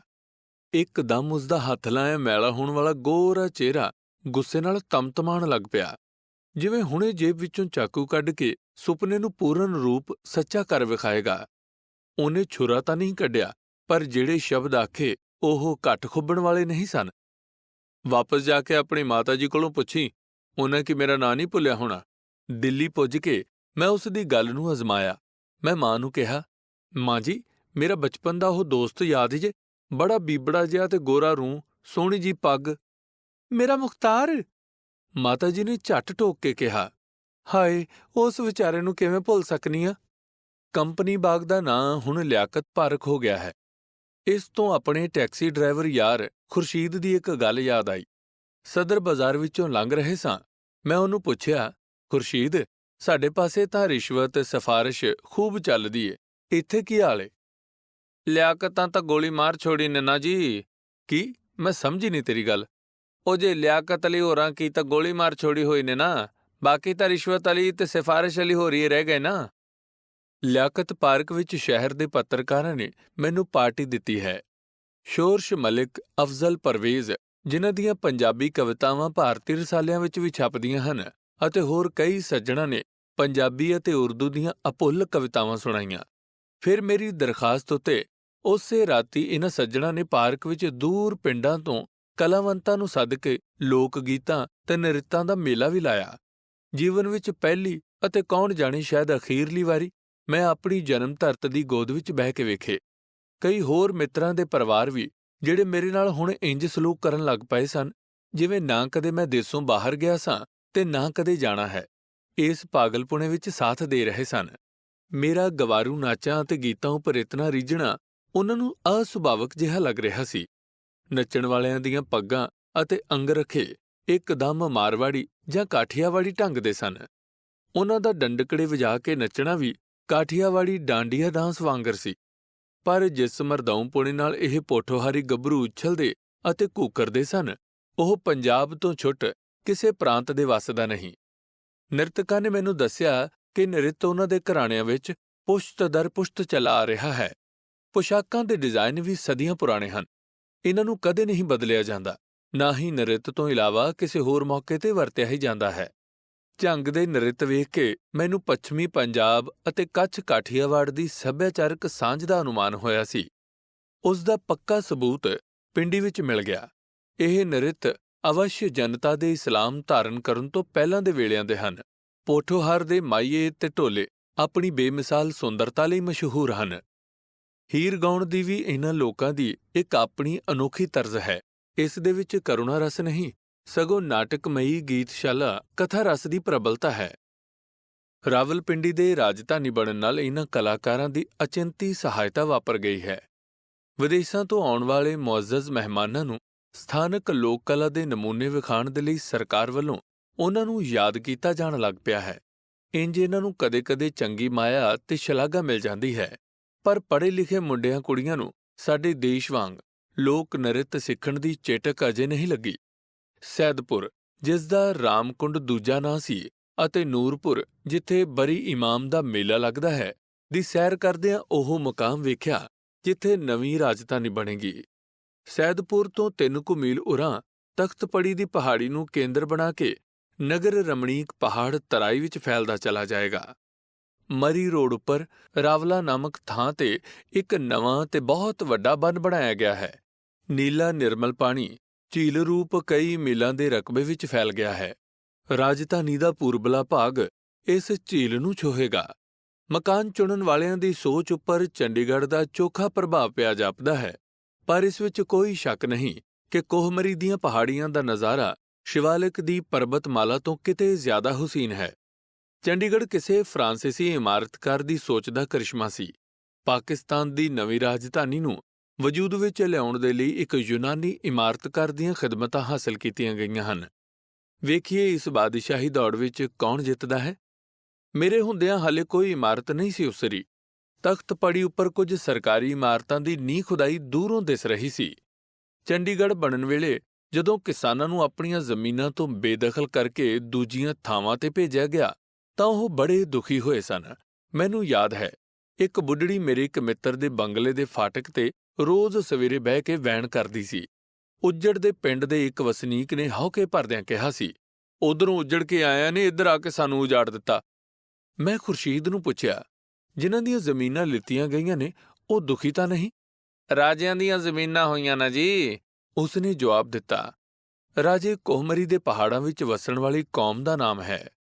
ਜਿਹੜੇ ਕੱਲ ਤਾਣੀ ਘਾਹ ਖੋਤਰਨੇ ਹੋਏ ਅੱਜ ਲੱਤਾਂ ਅਸਮਾਨ ਅੱਲੇ ਕਰਕੇ ਬੈਠੇ ਹੋਏ ਨੇ। ਢਿੱਡ ਹਿੰਜ ਕੱਢੇ ਨਹੀਂ, ਜੇਕਰ ਮੋਚੀ ਦੇ ਅਗੜੇ ਤਰਾੜ ਪਈ ਹੋਣੇ। ਪੈਸਾ ਕੋਲ ਹੋਵੇ ਤਾਂ ਬੰਦਾ ਮਜਬੂਰ ਹੋਵੇ ਨਾ ਜੀ। ਆਪਣੀ ਨੋਟਬੁੱਕ ਵਿੱਚੋਂ ਯਾਦ ਆਨੀ ਪਈ ਉਸ ਬੁੱਢੜੇ ਮਾਸਟਰ ਨੀ ਤਰੀਮਤ। ਗਲੀ ਨੇ ਚੱਕਰ ਮਾਰਨਿਆ ਮਾਂ ਕਿਸੇ ਦੱਸਿਆ, ਇੱਥੇ ਹਿੰਦੂ ਮਾਸਟਰ ਰਹਿਣਾ। ਮੈਂ ਪੁੱਛਿਆ, ਕਿਹੜੀ ਸਕੂਲ ਪੜ੍ਹਾਉਂਦੇ ਹਾਏ? ਅਖੇ ਕੋਹਮਰੀ ਗੌਰਮੈਂਟ ਸਕੂਲ। ਨਾਂ ਵੀ ਦੱਸਿਆ ਨੇ, ਪਰ ਯਾਦ ਨਹੀਂ ਰਿਹਾ। ਪਹਿਲੋਂ ਤਾਂ ਧਿਆਨ ਨਹੀਂ ਕੀਤਾ, ਪਰ 4 ਕਦਮ ਅੱਗੇ ਜਾ ਕੇ ਵਤ ਰੁਕ ਗਿਆ। ਯਾਦ ਆਇਆ, ਇੱਕ ਵਾਰੀ ਜਦੋਂ ਕੋਹਮਰੀ ਛੁੱਟੀਆਂ ਤੇ ਗਿਆ ਹੋਇਆ ਹਾਂ, ਉੱਥੇ ਨੇ ਇੱਕ ਨੱਡੇ ਨਾਲ ਮੈਂਡੀ ਦੋਸਤੀ ਹੋ ਗਈ ਤੇ ਇੱਕ ਦਿਹਾੜੇ ਉਹ ਮਾਂ ਬਾਜ਼ਾਰੋਂ ਥੱਲੇ ਆਪਣੀ ਗੌਰਮੈਂਟ ਸਕੂਲ ਵਿੱਚ ਝੂਠੀ ਮੁੱਠੀ ਦਾਖਲ ਕਰਾਉਣ ਲੈ ਗਿਆ ਹੈ। ਸਾਰਾ ਦਿਹਾੜਾ ਮੈਂ ਉਸ ਦੀ ਜਮਾਤ ਵਿੱਚ ਬੈਠ ਕੇ ਪੜ੍ਹਿਆ ਹੈ। ਸੋਚਿਆ ਮਿਲ ਤਾਂ ਲੈਣਾ ਹੀ ਚਾਹੀਦਾ, ਅਤੇ ਸਿਆਣਨਾ ਹੀ ਹੋਵਾ ਉਹਨਾਂ ਮਾਸਟਰ ਹੋਰਾਂ ਕੀ। ਇੱਕ ਬੁੱਢੀ ਛੱਜੇ ਤੋਂ ਪਈ ਤੱਲੇ ਵੇਖਣੀ ਹੈ। ਗਏ ਹਾਂ ਉੱਪਰ ਪੌੜੀਆਂ ਚੜ੍ਹ ਕੇ। ਅੱਗੇ ਮਾਸਟਰ ਕੀ ਵੇਖਿਆ, ਯਮਰਾਜ ਨਾ ਮਹਿਮਾਨ ਬਣ ਕੇ ਬੈਠਾ ਹੋਇਆ ਕੁਰਸੀ ਨੇ ਉੱਪਰ, ਹੱਥ ਤੇ ਸਿਰ ਦੋਵੇਂ ਹਲਨੇ ਪਏ ਹੈ ਲਕਵੇ ਨਾਲ। ਮਾਂ ਝੱਟ ਯਾਦ ਆ ਗਿਆ, ਉਸ ਕੋਲੋਂ ਹਿਸਾਬ ਪੜਿਆ ਹੈ ਉਸ ਦਿਹਾੜੇ। ਇਹ ਮਾਸਟਰ ਪੱਕਾ ਆਰੀਆ ਸਮਾਜੀ ਹੋਣਾ ਹੈ ਤੇ ਮੇਰੇ ਦੋਸਤਾਂ ਘਰ ਵੀ ਪੜ੍ਹਾਣ ਆਣਾ ਹੈ। ਕਿੱਡਾ ਸੋਹਣਾ ਜਵਾਨ ਹੋਣਾ ਹੈ, ਹੁਣ ਵੀ ਏਡਾ ਬੁੱਢਾ ਤਾਂ ਨਹੀਂ ਹੋਣਾ। ਇਹ ਜੀ ਹਾਲ ਤਾਂ ਕਿੱਕਣ ਪਹੁੰਚ ਗਿਆ। ਅੱਖਾਂ ਤੋਂ ਦਿਸਣਾ ਨਹੀਂ, ਬੋਲ ਸਕਣਾ ਨਹੀਂ, ਦਾੜੀ ਤੇ ਸਿਰ ਨੇ ਵਾਲ ਚਿੱਟੇ ਭਰੂੜ। ਬੁੱਢੀ ਨੇ ਹਿਸਾਬ ਮੁਤਾਬਕ ਉਸਨੀ ਉਮਰ 65-70 ਤੋਂ ਉੱਪਰ ਨਹੀਂ ਹੋਣੀ। ਇਹ ਹਾਲਤ ਜ਼ਰੂਰ ਦਿਲ ਦੇ ਗਮ ਨੇ ਕੀਤੀ ਹੋ ਸੀ, ਜਿਹੜਾ ਸ਼ਹਿਰ ਹਿੰਦੂਆਂ ਤੋਂ ਖਾਲੀ ਹੋ ਜਾਣ ਨਾਲ ਦਿਲ ਨੂੰ ਲੱਗ ਗਿਆ। ਪਹਿਲੋਂ ਮੌਤ ਨਾ ਡਰ, ਪਿੱਛੋਂ ਪੁੱਤਰ ਮੁਸਲਮਾਨ ਹੋ ਗਿਆ, ਧਰਮ ਭ੍ਰਿਸ਼ਟ ਗਿਆ, ਆਪਣੀ ਪਸੰਦਨੀ ਦੁਨੀਆ ਖਤਮ ਹੋ ਗਈ। ਪਰ ਉਸਨੀ ਤਰੀਮਤ, ਉਹ ਬੁੱਢੜੀ ਵਧੇਰੇ ਮਜ਼ਬੂਤ ਹੱਡ ਮਾਸਨੀ ਬਣੀ ਹੋਈ ਜਾਪਨੀ ਏ, ਆਪੇ ਹੀ ਗੱਲਾਂ ਕਰਨ ਲੱਗ ਪਈ ਅਸਾਂ ਨਾਲ।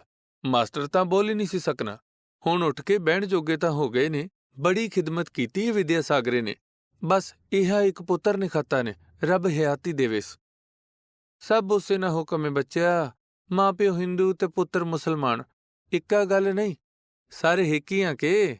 ਅਸਾਂ ਸੜਨਾ ਹੈ ਤੇ ਅੱਗੋਂ ਉਹਨਾਂ ਦੀ ਔਲਾਦ ਉਹਨਾਂ ਦੀ ਕਬਰਾਂ ਵਿੱਚ ਪਾ ਛੋੜਿਆ ਕਰਸੀ। ਮੈਂ ਤਾਂ ਹਾਲਾਂ ਤੋੜੀ ਗੰਗਾ ਨੇ ਵੀ ਦਰਸ਼ਨ ਨਹੀਂ ਕੀਤੇ। ਅਸਾਂ ਵਾਸਤੇ ਤਾਂ ਭਾਂਡੇ ਅਲੱਗ ਰੱਖੇ ਹੋਏ ਨੇ। ਇਹ ਤਾਂ ਪੁੱਤਰੇ ਨੇ ਹੱਥ ਨਾਲ ਪਾਣੀ ਵੀ ਨਹੀਂ ਪੀਣੇ। ਇੱਕ ਬੁਰਕੇ ਵਾਲੀ ਕੁੜੀ ਬਾਹਰੋਂ ਆਵਾਜ਼ ਮਾਰਨੀ ਏ, ਮਾਤਾ ਜੀ ਸਾਗਰ ਕਿੱਥੇ ਹੈ? ਹਾਲਾਂ ਤੋੜੀ ਨਹੀਂ ਆਇਆ ਹੈ। ਸਾਗਰ ਨਹੀਂ ਵਹੁਟੀ ਏ, ਇਹ ਵੀ ਪੜਾਨੀ ਏ। ਬੁਰਕਾ ਤਾਂ ਹੁਣ ਕੋਈ ਨਹੀਂ ਪਾਣਾ, ਇਹ ਤਾਂ ਕਦੇ ਕਦੇ। ਮਿਸ ਕਾਮਟੇ, ਇੱਥੇ ਇੱਕ ਹਿੰਦੂ ਜ਼ਨਾਨੀ ਹੈ, ਉਹ ਵੀ ਪੜਾਨੀ ਹੈ। 1000 ਰੁਪਇਆ ਤਨਖਾਹ ਲੈਣੀ ਏ। ਦਿਲ ਮਜ਼ਬੂਤ ਰੱਖਣਾ ਚਾਹੀਦਾ।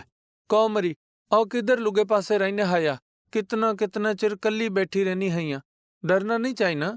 ਪੋਠੋਹਾਰੀ ਦਲੇਰੀ, ਪੋਠੋਹਾਰੀ ਹਾਸਾ ਅਤੇ ਪੋਠੋਹਾਰੀ ਹਲਕਾ ਫੁਲਕਾ ਸਰੀਰ ਇਸ ਤੀਵੀਂ ਦਾ ਬੁਢਾਪੇ ਵਿੱਚ ਵੀ ਉਹਨੂੰ ਜਵਾਨ ਕਰਕੇ ਵਿਖਾ ਰਿਹਾ ਸੀ।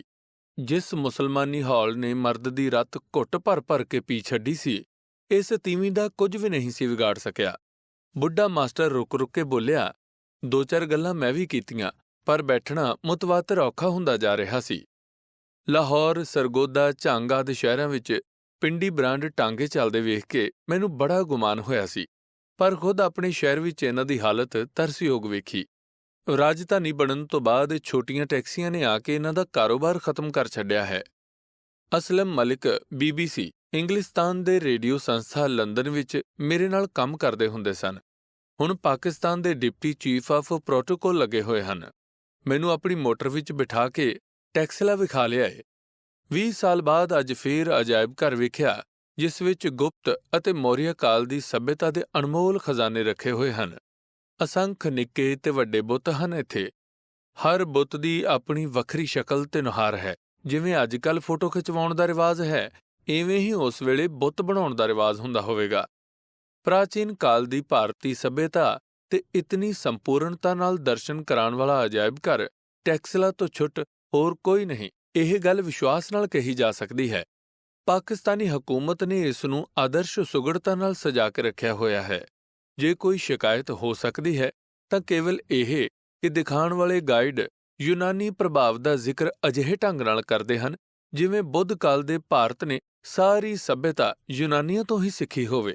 ਟੈਕਸਲਿਓ ਮੁੜ ਕੇ ਰਾਤ ਨੂੰ ਅਸਲਮ ਮਲਿਕ ਅਤੇ ਉਹਨਾਂ ਦੇ ਪਰਿਵਾਰ ਨਾਲ ਫਲੈਸ਼ਮੈਨ ਹੋਟਲ ਵਿੱਚ ਡਿਨਰ ਖਾਧਾ।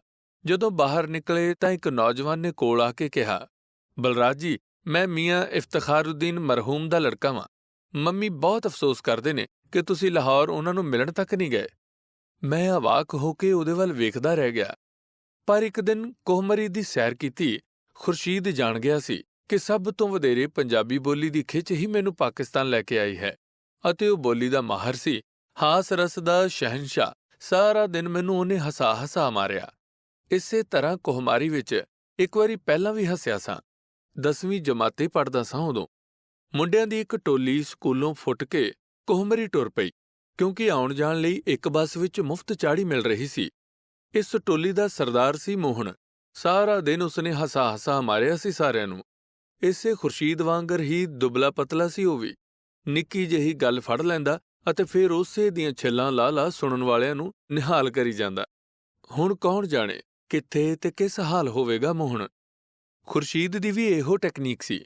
ਕਿਵੇਂ ਸਟੂਡੀਓ ਵਿੱਚ ਉਹਨੇ ਸ਼ੂਟਿੰਗ ਵੇਖੀ, ਕਿਵੇਂ ਉਸਦਾ ਇੱਕ ਦੋਸਤ ਫਿਲਮੀ ਕਲਾਕਾਰ ਬਣਨ ਦੇ ਲਈ ਘਰੋਂ ਨੱਠ ਕੇ ਕਰਾਚੀ ਚਲਾ ਗਿਆ ਅਤੇ ਭੁੱਖਾ ਨੇ ਹੜਾਪ ਕੱਢ ਕੇ ਵਾਪਸ ਆ ਗਿਆ। ਕਦੇ ਉਹ ਯੂਪੀ ਵੱਲੋਂ ਆਏ ਮੁਹਾਜਰਾਂ ਨੂੰ ਲੈ ਬਹਿੰਦਾ, ਉਹਨਾਂ ਦੀਆਂ ਵੱਲ ਫਰੇਬ ਵਾਲੀਆਂ ਮੁੱਛਾਂ ਦਾ ਮਖੌਲ ਉਡਾਉਂਦਾ। ਸ਼ਾਇਦ ਉਹ ਲੋਕ ਮੁਰਦੇ ਨੂੰ ਓਨਾ ਡੂੰਘਾ ਦਫਨ ਨਹੀਂ ਕਰਦੇ ਜਿੰਨਾ ਪੰਜਾਬੀ ਕਰਦੇ ਹਨ। ਇਸ ਗੱਲ ਉੱਪਰ ਉਸਨੇ 5 ਪਾਂਡਵਾਂ ਕੋਲੋਂ ਲੰਘਦੇ ਤਬਸਰਾ ਸ਼ੁਰੂ ਕੀਤਾ ਤੇ ਮਸਾਂ ਪੋਸਟ ਆਫਿਸ ਕੋਲ ਪੁੱਜ ਕੇ ਉਸਦਾ ਭੋਗ ਪਾਇਆ। ਮੁੜ ਫੇਰ ਅਯੂਬ ਪਾਰਕ ਸਿਕਿਉਰਿਟੀ ਆਫਿਸ ਵਿੱਚ ਪਾਸਪੋਰਟ ਉੱਪਰ ਰੁਖਸਤੀ ਦੀ ਮੁਹਰ ਲਗਵਾ ਲਈ ਹੈ।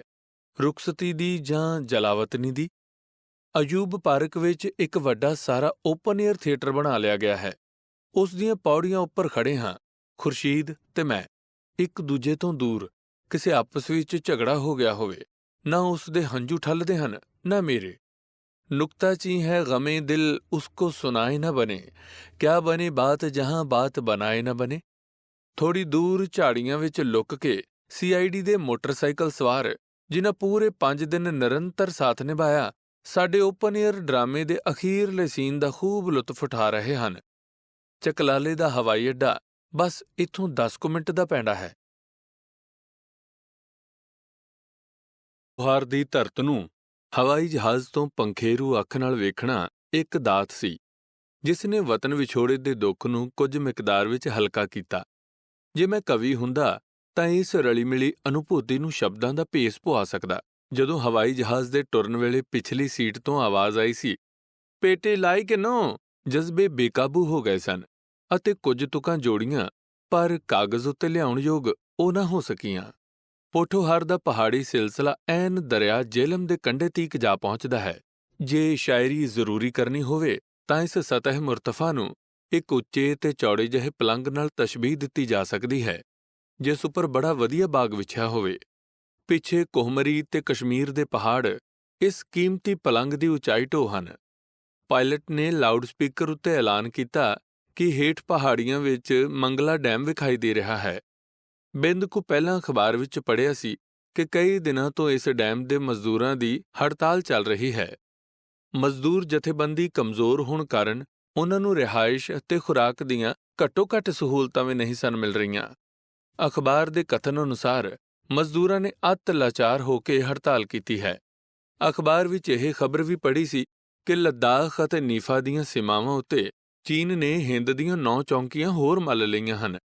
ਰਾਸ਼ਟਰਪਤੀ ਨੇ ਸੰਕਟ ਕਾਲ ਦੀ ਘੋਸ਼ਣਾ ਕਰ ਦਿੱਤੀ ਹੈ। ਏਅਰ ਹੋਸਟੈਸ ਨੇ ਮੈਨੂੰ ਪਛਾਣ ਲਿਆ, ਆਟੋਗ੍ਰਾਫ ਲਿਆ ਅਤੇ ਦਰਖਾਸਤ ਕੀਤੀ ਕਿ ਬੰਬਈ ਪੁੱਜ ਕੇ ਬੇਬੀ ਨੰਦਾ ਦਾ ਦਸਤਖਤਸ਼ੁਦਾ ਫੋਟੋ ਉਹਨੂੰ ਜ਼ਰੂਰ ਘੱਲਾਂ। ਉਡਾਰੀਆਂ ਦੇ ਦੌਰਾਨ ਹਿੰਦੁਸਤਾਨ ਦੇ ਸ਼ਹਿਰਾਂ ਦੀ ਸੈਰ ਦਾ ਮੌਕਾ ਮਿਲ ਜਾਂਦਾ ਹੈ ਤੇ ਹਿੰਦੀ ਫਿਲਮਾਂ ਉਹ ਬੜੇ ਚਾਅ ਨਾਲ ਵੇਖਦੀ ਹੈ। ਫੈਸ਼ਨ ਲਈ ਮਸ਼ਹੂਰ ਸ਼ਹਿਰ ਲਾਹੌਰ ਦਾ ਹਵਾਈ ਅੱਡਾ ਵੀ ਉਹਦੀ ਸ਼ਾਨ ਨੂੰ 4 ਚੰਨ ਲਗਾਉਂਦਾ ਹੈ। ਕੋਈ ਆਲੀਸ਼ਾਨ ਇਮਾਰਤ ਨਹੀਂ ਖੜੀ ਕੀਤੀ ਗਈ। ਦੂਰ ਵੇਖਣ ਵਿੱਚ ਕਿਸੇ ਫੈਕਟਰੀ ਦਾ ਲੰਮਾ ਚੌੜਾ ਸ਼ੈੱਡ ਮਾਲੂਮ ਹੁੰਦਾ ਹੈ, ਪਰ ਅੰਦਰ ਦੇ ਸੁਹਜ ਅਤੇ ਕਰੀਨੇ ਨੂੰ ਵੇਖ ਕੇ ਬੰਦਾ ਅਸ਼ਸ਼ ਕਰ ਉੱਠਦਾ ਹੈ। ਬਹੁਤ ਸਾਰਾ ਹਿੱਸਾ ਏਅਰ ਕੰਡੀਸ਼ਨ ਕੀਤਾ ਗਿਆ ਹੈ।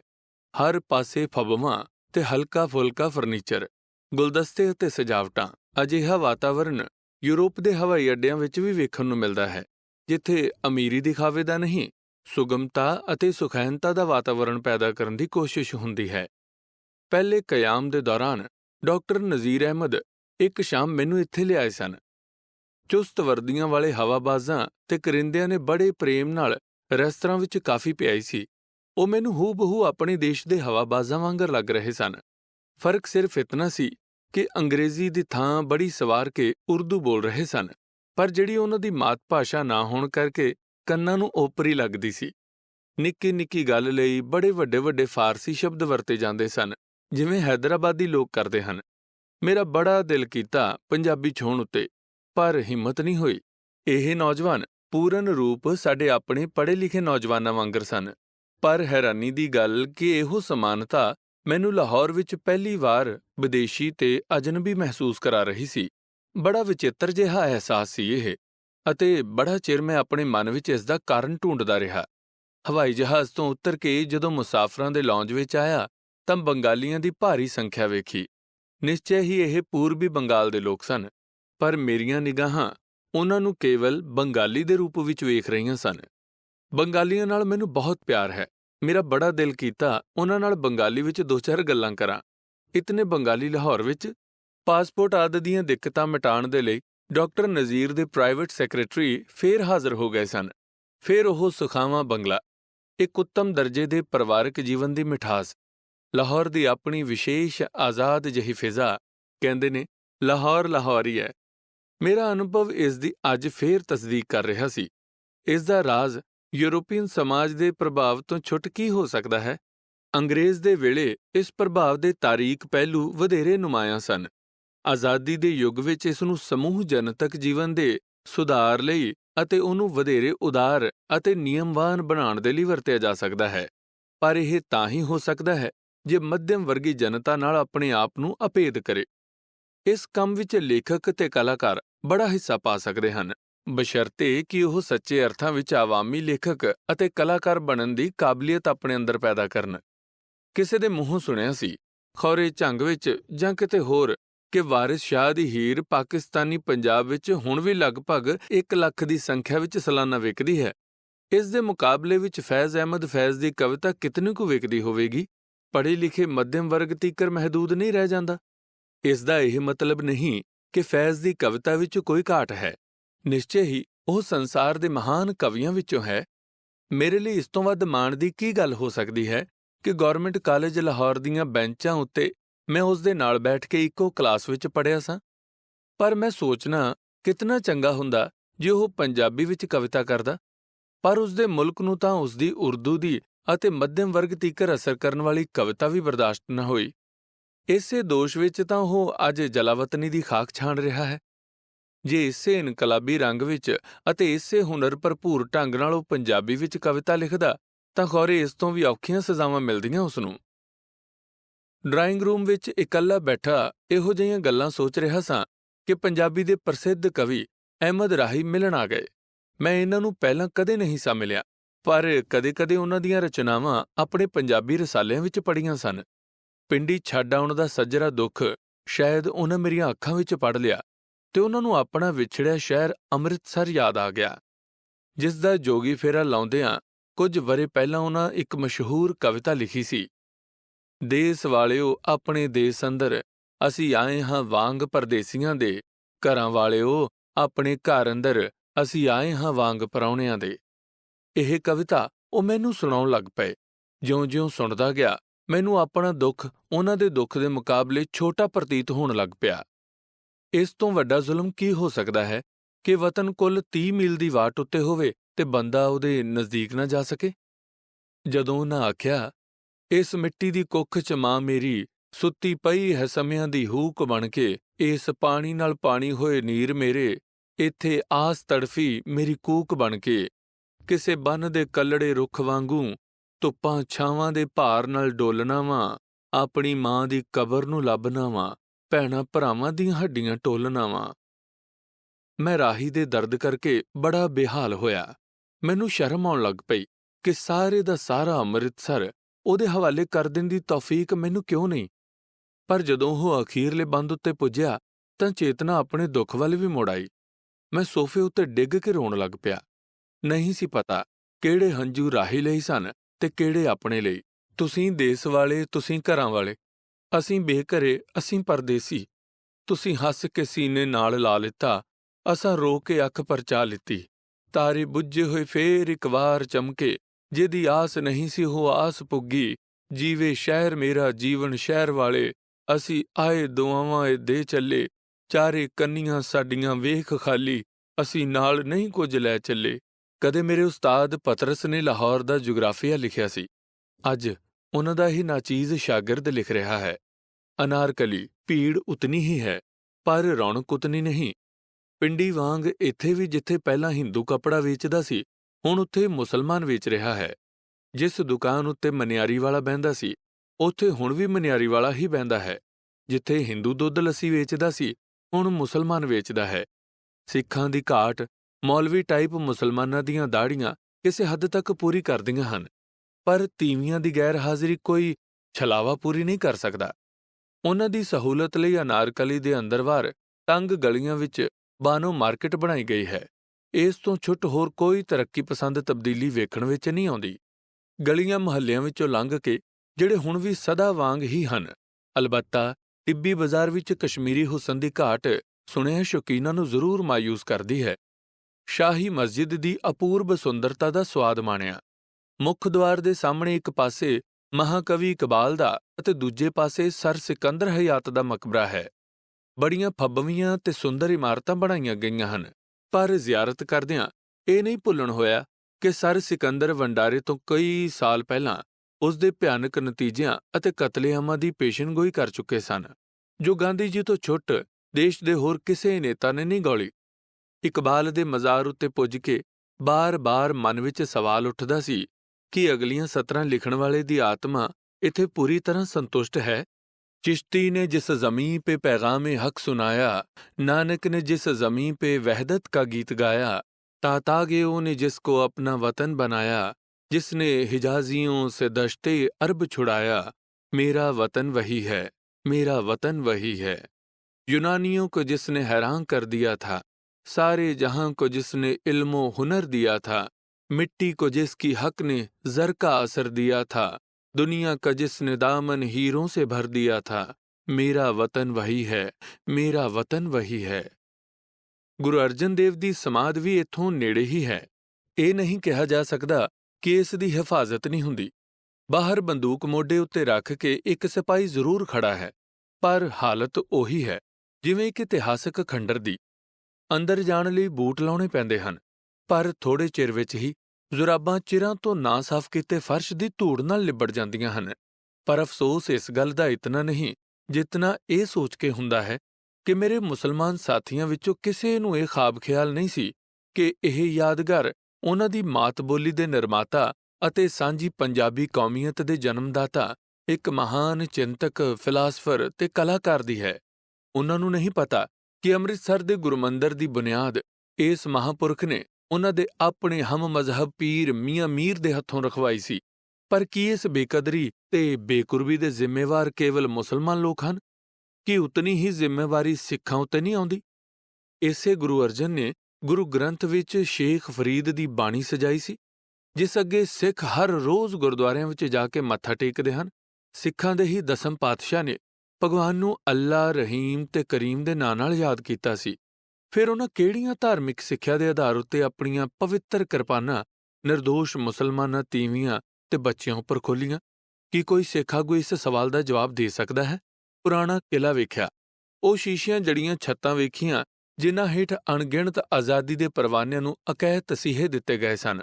ਉਹਨਾਂ ਦੀ ਕੁਰਬਾਨੀ ਨੇ ਕੇਵਲ ਭਾਰਤ ਨਹੀਂ, ਸਗੋਂ ਪਾਕਿਸਤਾਨ ਦੀ ਆਜ਼ਾਦੀ ਦਾ ਦਿਨ ਵੀ ਨੇੜੇ ਲੈ ਆਂਦਾ।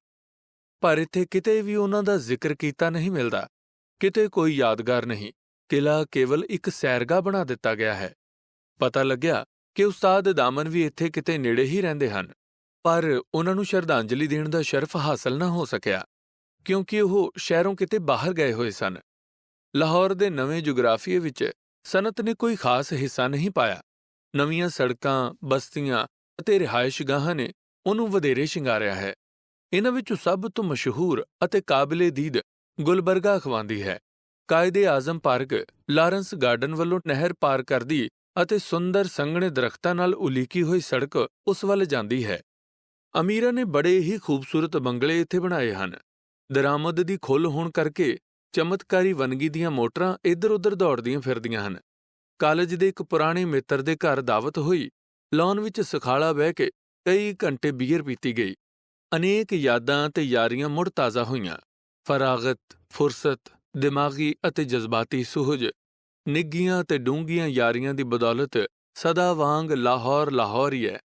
ਇਸ ਪੱਖੋਂ ਸ਼ਾਇਦ ਕੋਈ ਹੋਰ ਸ਼ਹਿਰ ਉਸਦੀ ਰੀਸ ਨਹੀਂ ਕਰ ਸਕਦਾ। ਕਦੇ ਵਿਚਕਾਰ ਬੰਬਈ ਦੇ ਮਸ਼ੀਨੀ ਜੀਵਨ ਵੱਲ ਧਿਆਨ ਚਲਾ ਜਾਂਦਾ।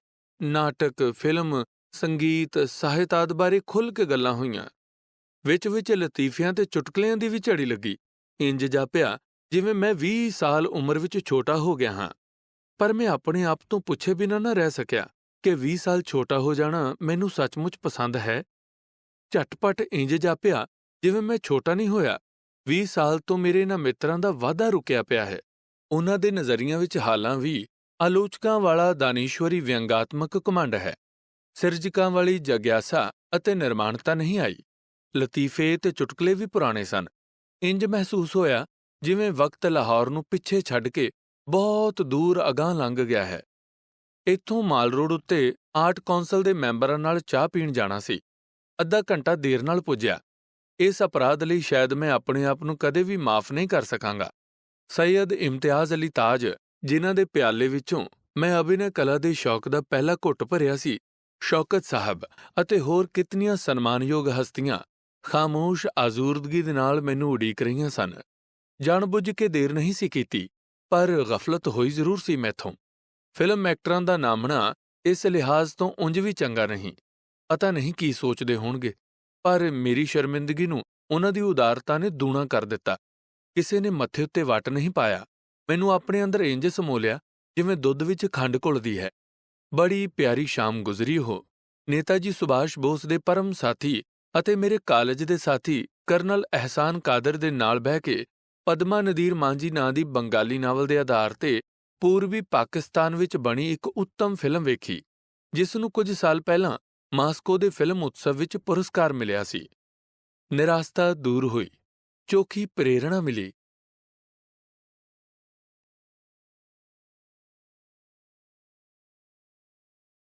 ਅੰਕ 15 ਸੈਯਦ ਇਮਤਿਆਜ਼ ਅਲੀ ਤਾਜ ਨੇ ਦੂਜੇ ਦਿਨ ਆਪਣੇ ਘਰ ਚਾਹ ਲਈ ਦਾਵਤ ਦਿੱਤੀ।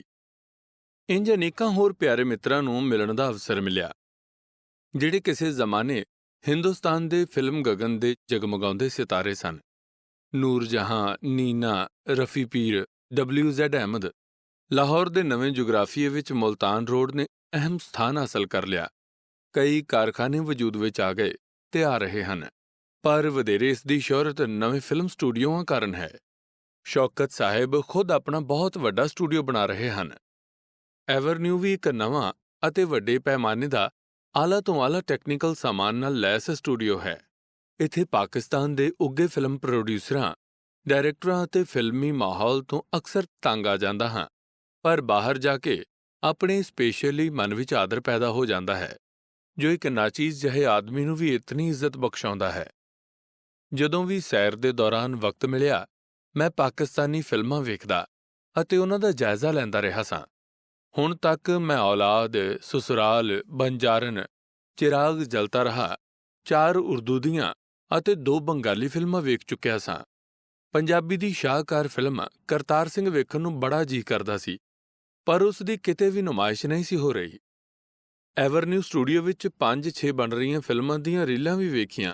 ਇਸ ਮਿਲਣੀ ਦੇ ਰੂਹੇ ਰਵਾਂ ਸਨ। ਪਾਕਿਸਤਾਨ ਵਿੱਚ ਪਹਿਲੇ ਨੰਬਰ ਤੇ ਗਿਣੇ ਜਾਣ ਵਾਲੇ ਅਦਾਕਾਰ ਇਲਾਉਦੀਨ ਕਰਤਾਰ ਸਿੰਘ ਦੇ ਇਹੋ ਹੀਰੋ ਹਨ, ਅਤੇ ਸਸੁਰਾਲ, ਜਿਸ ਵਿੱਚ ਮੈਂ ਉਹਨਾਂ ਦਾ ਕੰਮ ਆਪਣੀ ਅੱਖੀਂ ਵੇਖਿਆ। 2 ਬਿਗਾ ਜ਼ਮੀਨ, ਜਾਗਤੇ ਰਹੋ ਅਤੇ ਪਾਥੇਰ ਪੰਚਾਲੀ ਜਿਹੀ ਉੱਤਮ ਦਰਜੇ ਦੀਆਂ ਫਿਲਮਾਂ ਨਾਲ ਮੋਢਾ ਮੇਚਦੀ ਹੈ। ਇਸ ਫਿਲਮ ਦੀ ਸਾਰੀ ਸ਼ੂਟਿੰਗ ਲਾਹੌਰ ਦੇ ਗਲੀ ਮੁਹੱਲਿਆਂ ਵਿੱਚ ਹੋਈ। ਘੱਟ ਵੱਧ ਹੀ ਕੋਈ ਸੀਨ ਸਟੂਡੀਓ ਵਿੱਚ ਸ਼ੂਟ ਕੀਤਾ ਗਿਆ। ਇਸ ਕਾਰਨ ਫਿਲਮ ਵਿੱਚ ਅਜਿਹੀ ਸੁੰਦਰਤਾ ਆਈ ਹੈ ਜੋ ਵੇਖਣ ਨਾਲ ਹੀ ਤਾਲੁਕ ਰੱਖਦੀ ਹੈ। ਪ੍ਰੇਮੀ ਕਾਗਜ਼ੀ ਫੁਲਵਾੜੀਆਂ ਵਿੱਚ ਟੱਪਦੇ ਤੇ ਗੀਤ ਗਾਉਂਦੇ ਨਹੀਂ ਵਿਖਾਏ ਜਾਂਦੇ, ਸਗੋਂ ਹਨੇਰੀਆਂ ਪੌੜੀਆਂ ਅਤੇ ਟੁੱਟੀਆਂ ਚਿੱਕਾਂ ਦੀ ਓਟ ਵਿੱਚ ਚੋਰੀ-ਚੋਰੀ ਮਿਲਦੇ ਹਨ, ਜਿਵੇਂ ਕਿ ਜੀਵਨ ਵਿੱਚ ਵਾਪਰਦਾ ਹੈ। ਮੁੱਖ ਪਾਤਰ ਇੱਕ ਬੈਂਡ ਦਾ ਤੁਰਮਚੀ ਹੈ। ਰੋਜ਼ ਜੰਝਾਂ ਚੜ੍ਹਦੀਆਂ ਹਨ, ਜਿਨ੍ਹਾਂ ਅੱਗੇ ਇਹ ਤੁਰਮ ਵਜਾਂਦਾ ਤੁਰਦਾ ਹੈ, ਪਰ ਗਰੀਬ ਹੋਣ ਕਾਰਨ ਇਸ ਦੀ ਆਪਣੀ ਸ਼ਾਦੀ ਨਹੀਂ ਹੁੰਦੀ। ਮੁਹੱਲੇ ਵਿੱਚ ਇੱਕ ਚੁਸਤ ਆਦਮੀ ਨੇ ਰਿਸ਼ਤਾ ਕਰਾਉਣ ਦੀ ਵਿਚੋਲੀਆ ਏਜੰਸੀ ਖੋਲ੍ਹੀ ਹੋਈ ਹੈ। ਤੁਰਮਚੀ ਕੋਲੋਂ ਚੰਗੇ ਪੈਸੇ ਡਕਾਰਨ ਦੇ ਬਾਵਜੂਦ ਉਹ ਇਹਨੂੰ ਇੱਕ ਬੇਰਹਿਮ ਧੋਖੇ ਦਾ ਸ਼ਿਕਾਰ ਬਣਾਉਂਦਾ ਹੈ।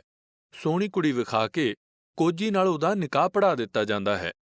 ਇਸੇ ਤਰ੍ਹਾਂ ਮੁਹੱਲੇ ਦੇ ਹੋਰ ਕਿਰਦਾਰ ਵੀ ਇੱਕ ਦੂਜੇ ਨਾਲ ਧੋਖਾ ਕਰਦੇ ਵਿਖਾਏ ਜਾਂਦੇ ਹਨ। ਉਹ ਦਿਲ ਦੇ ਮਾੜੇ ਨਹੀਂ ਅਤੇ ਨਾ ਹੀ ਆਪਣੀ ਮਰਜ਼ੀ ਨਾਲ ਇੰਜ ਕਰਦੇ ਹਨ। ਉਹ ਸਮਾਜੀ ਹਾਲਾਤ ਤੋਂ ਮਜਬੂਰ ਹਨ ਅਤੇ ਇਹੋ ਗਿਆਨ ਉਹਨਾਂ ਨੂੰ ਹੱਸ ਖੇਡ ਕੇ ਝੱਟ ਗੁਜ਼ਾਰਨ ਦੀ ਸ਼ਕਤੀ ਬਖਸ਼ਦਾ ਹੈ। ਇਲਾਉਦੀਨ ਕਮਾਲ ਦੀ ਹੁਨਰਮੰਦੀ ਨਾਲ ਇਹ ਕਿਰਦਾਰ ਖੇਡ ਗਏ ਹਨ, ਪਰ ਇਸ ਫਿਲਮ ਦੇ ਪ੍ਰੋਡਿਊਸਰ ਡਾਇਰੈਕਟਰ ਰਿਆਜ਼ ਸ਼ਾਹਿਦ ਹਨ। ਸੱਚੀ ਗੱਲ, ਤੜਾਕ ਮੂੰਹੋਂ ਕੱਢਣਾ ਇਸ ਨੌਜਵਾਨ ਦਾ ਜੀਵਨ ਆਦਰਸ਼ ਜਾਪਦਾ ਹੈ, ਅਤੇ ਇਹੋ ਖਤਰਨਾਕ ਗੁਣ ਉਸ ਦੀਆਂ ਅੱਖਾਂ, ਉਸ ਦੇ ਚਿਹਰੇ ਅਤੇ ਫਨ ਵਿੱਚ ਸਦੀਵੀ ਜਿਹੀ ਤਮਤਮਾਹਟ ਅਤੇ ਤੜਪ ਪੈਦਾ ਕਰੀ ਰੱਖਦਾ ਹੈ। ਜੀਵਨ ਦੇ ਯਥਾਰਥ ਨਾਲ ਉਹਨੂੰ ਇਸ਼ਕ ਹੈ। ਇਸ ਨੂੰ ਉਹ ਬਨਾਵਟੀ ਸੁੰਦਰਤਾ ਦੇ ਪੋਚੇ ਮਾਰ ਕੇ ਕਰੂਪ ਨਹੀਂ ਬਣਾਉਂਦਾ, ਤੇ ਇੰਜ ਉਹ ਨਵੀਆਂ ਰਾਹਾਂ ਦਾ ਖੋਜੀ ਹੈ। ਕਈ ਦੂਜੇ ਪ੍ਰੋਡਿਊਸਰਾਂ ਦੇ ਮੁਕਾਬਲੇ ਵਿੱਚ ਜੋ ਬੰਬਈਓਂ ਆਏ ਤੇ ਬੰਬਈ ਦੀਆਂ ਹੀ ਲੀਹਾਂ ਤੇ ਟੁਰਦੇ ਹਨ, ਉਸ ਕੋਲੋਂ ਨਿੱਗਰ ਅਤੇ ਉੱਤਮ ਫਿਲਮਕਾਰੀ ਦੀ ਵਧੇਰੇ ਆਸ ਕੀਤੀ ਜਾ ਸਕਦੀ ਹੈ। ਸਟੂਡੀਓ ਵਿੱਚ ਨੀਲੂ, ਦਰਪਨ, ਜ਼ਾਫਰੀ, ਅਸਲਮ ਪਰਵੇਜ਼, ਲੈਲਾ, ਸਬੀਹਾ ਅਤੇ ਕਈ ਹੋਰ ਉੱਘੇ ਫਿਲਮ ਸਟਾਰਾਂ ਦੇ ਨਾਲ ਮਿਲ ਬੈਠਣ ਦਾ ਮੌਕਾ ਮਿਲਿਆ। ਜਿਸ ਪਿਆਰ ਤੇ ਖਲੂਸ ਨਾਲ ਇਹ ਲੋਕ ਅਤੇ ਸਟੂਡੀਓ ਦੇ ਟੈਕਨੀਸ਼ੀਅਨ ਮੇਰੇ ਨਾਲ ਪੇਸ਼ ਆਏ, ਮੈਂ ਕਦੇ ਭੁੱਲ ਨਹੀਂ ਸਕਦਾ।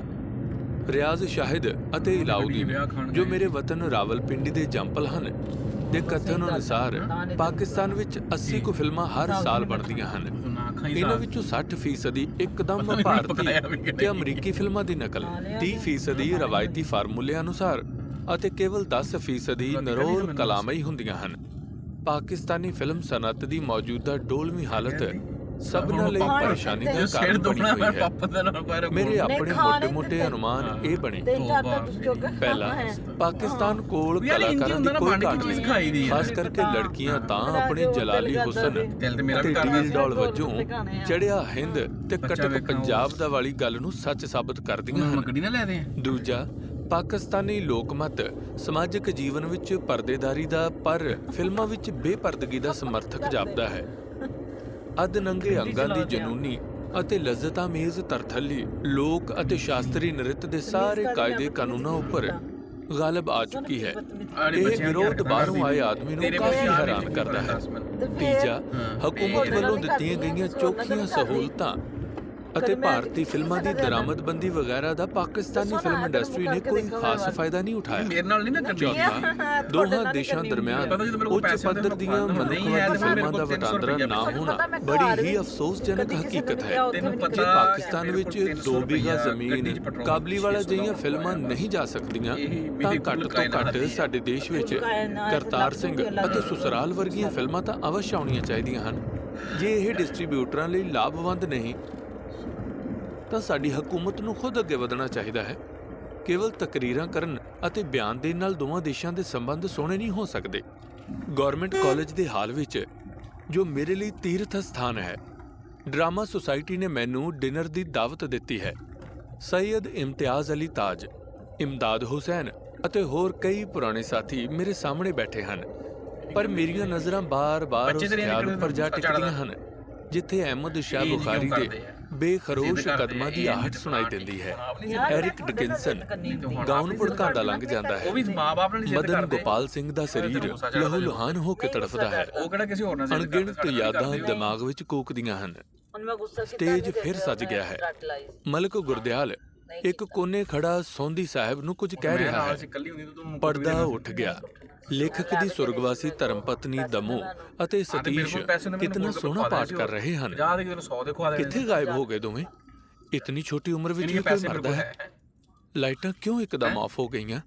ਉਹ ਦੂਰ, ਬਹੁਤ ਦੂਰ ਰੋਸ਼ਨੀ ਦਾ ਇੱਕ ਨੁਕਤਾ ਜਿਹਾ ਵਿਖਾਈ ਦੇ ਰਿਹਾ ਹੈ।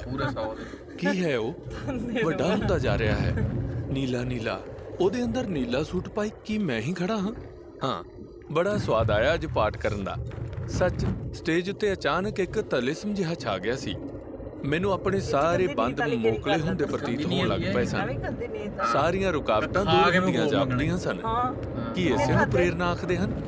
ਪਹਿਲਾਂ ਤਾਂ ਕਦੇ ਅਜਿਹਾ ਸਵਾਦ ਨਹੀਂ ਸੀ ਆਇਆ। ਕਿਤਨੀਆਂ ਜ਼ੋਰ ਦੀਆਂ ਤਾੜੀਆਂ ਮਾਰ ਰਹੇ ਹਨ ਲੋਕੀ। ਇਸ ਨੀਲੀ ਰੌਸ਼ਨੀ ਦੇ ਹਲਕੇ ਵਿੱਚ ਖੜਾ ਮੈਂ ਕਿਸ ਨੂੰ ਉਡੀਕ ਰਿਹਾ ਹਾਂ? ਦਰਸ਼ਕਾਂ ਵਿਚਕਾਰ ਇਮਤਿਆਜ਼ ਸਾਹਿਬ ਦਾ ਹਨੇਰੇ ਵਿੱਚ ਚਿਹਰਾ ਨਜ਼ਰ ਆਇਆ ਸੀ। ਕੀ ਉਹਨਾਂ ਨੂੰ ਵੀ ਮੇਰਾ ਪਾਠ ਪਸੰਦ ਆਇਆ? ਅੱਜ ਮੈਂ ਅੰਮ੍ਰਿਤ ਚੱਖਿਆ ਹੈ। ਅੱਜ ਵਿਸ਼ੇਸ਼ ਦਿਨ ਹੈ। ਉਹ ਆਉਂਦੇ ਕਿਉਂ ਨਹੀਂ? ਖੌਰੇ ਕਿਸ ਵੇਲੇ ਆਏ ਅਤੇ ਮੈਨੂੰ ਬਾਹਾਂ ਵਿੱਚ ਸਮੇਟ ਲਿੱਤਾ? ਇਹ ਕੌਣ ਬੋਲ ਰਿਹਾ है? डॉक्टर नजीर अहमद तकरीर कर रहे हैं। जब बम्बई में बलराज साहनी से मुलाकात हुई और उन्हें मैंने अपने यहाँ ठहरने की दावत दी तो मुझे मुतल्लक अंदाजा नहीं था कि वो इतनी मशहूर हस्ती हैं और उनकी वजह से मेरे घर में इतनी भीड़ भाड़ हो जाएगी। अते हुण मैं जवाब दे रहा हाँ। जब बम्बई में डॉक्टर नजीर अहमद साहब से मुलाकात हुई तो मुझे भी यकीन नहीं आया कि उस जैसा फकीर नुमा आदमी गवर्नमेंट कॉलेज का प्रिंसिपल हो सकता है। मुझे शक हुआ था कहीं वो मेरे साथ 420 तो नहीं कर रहे।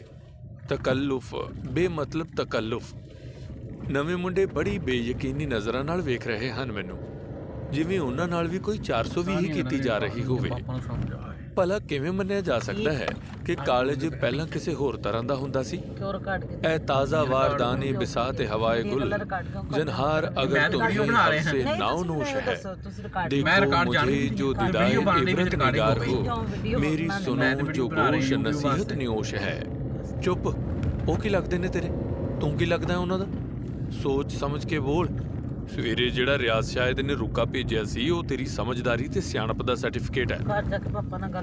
बलराज साहब, आप एक दिलावेज मुस्कुराहट बनकर स्टूडियो आए और चले गए, और ये मुस्कुराहट हमारी आंखों के सामने इतना कम अरसा रही कि ये भी तमीज़ ना कर सका कि ये मुस्कुराहट खैर सगाली जज्बा थी, सियासी ज़रूरत थी, इजहार तंज थी या महज आदत।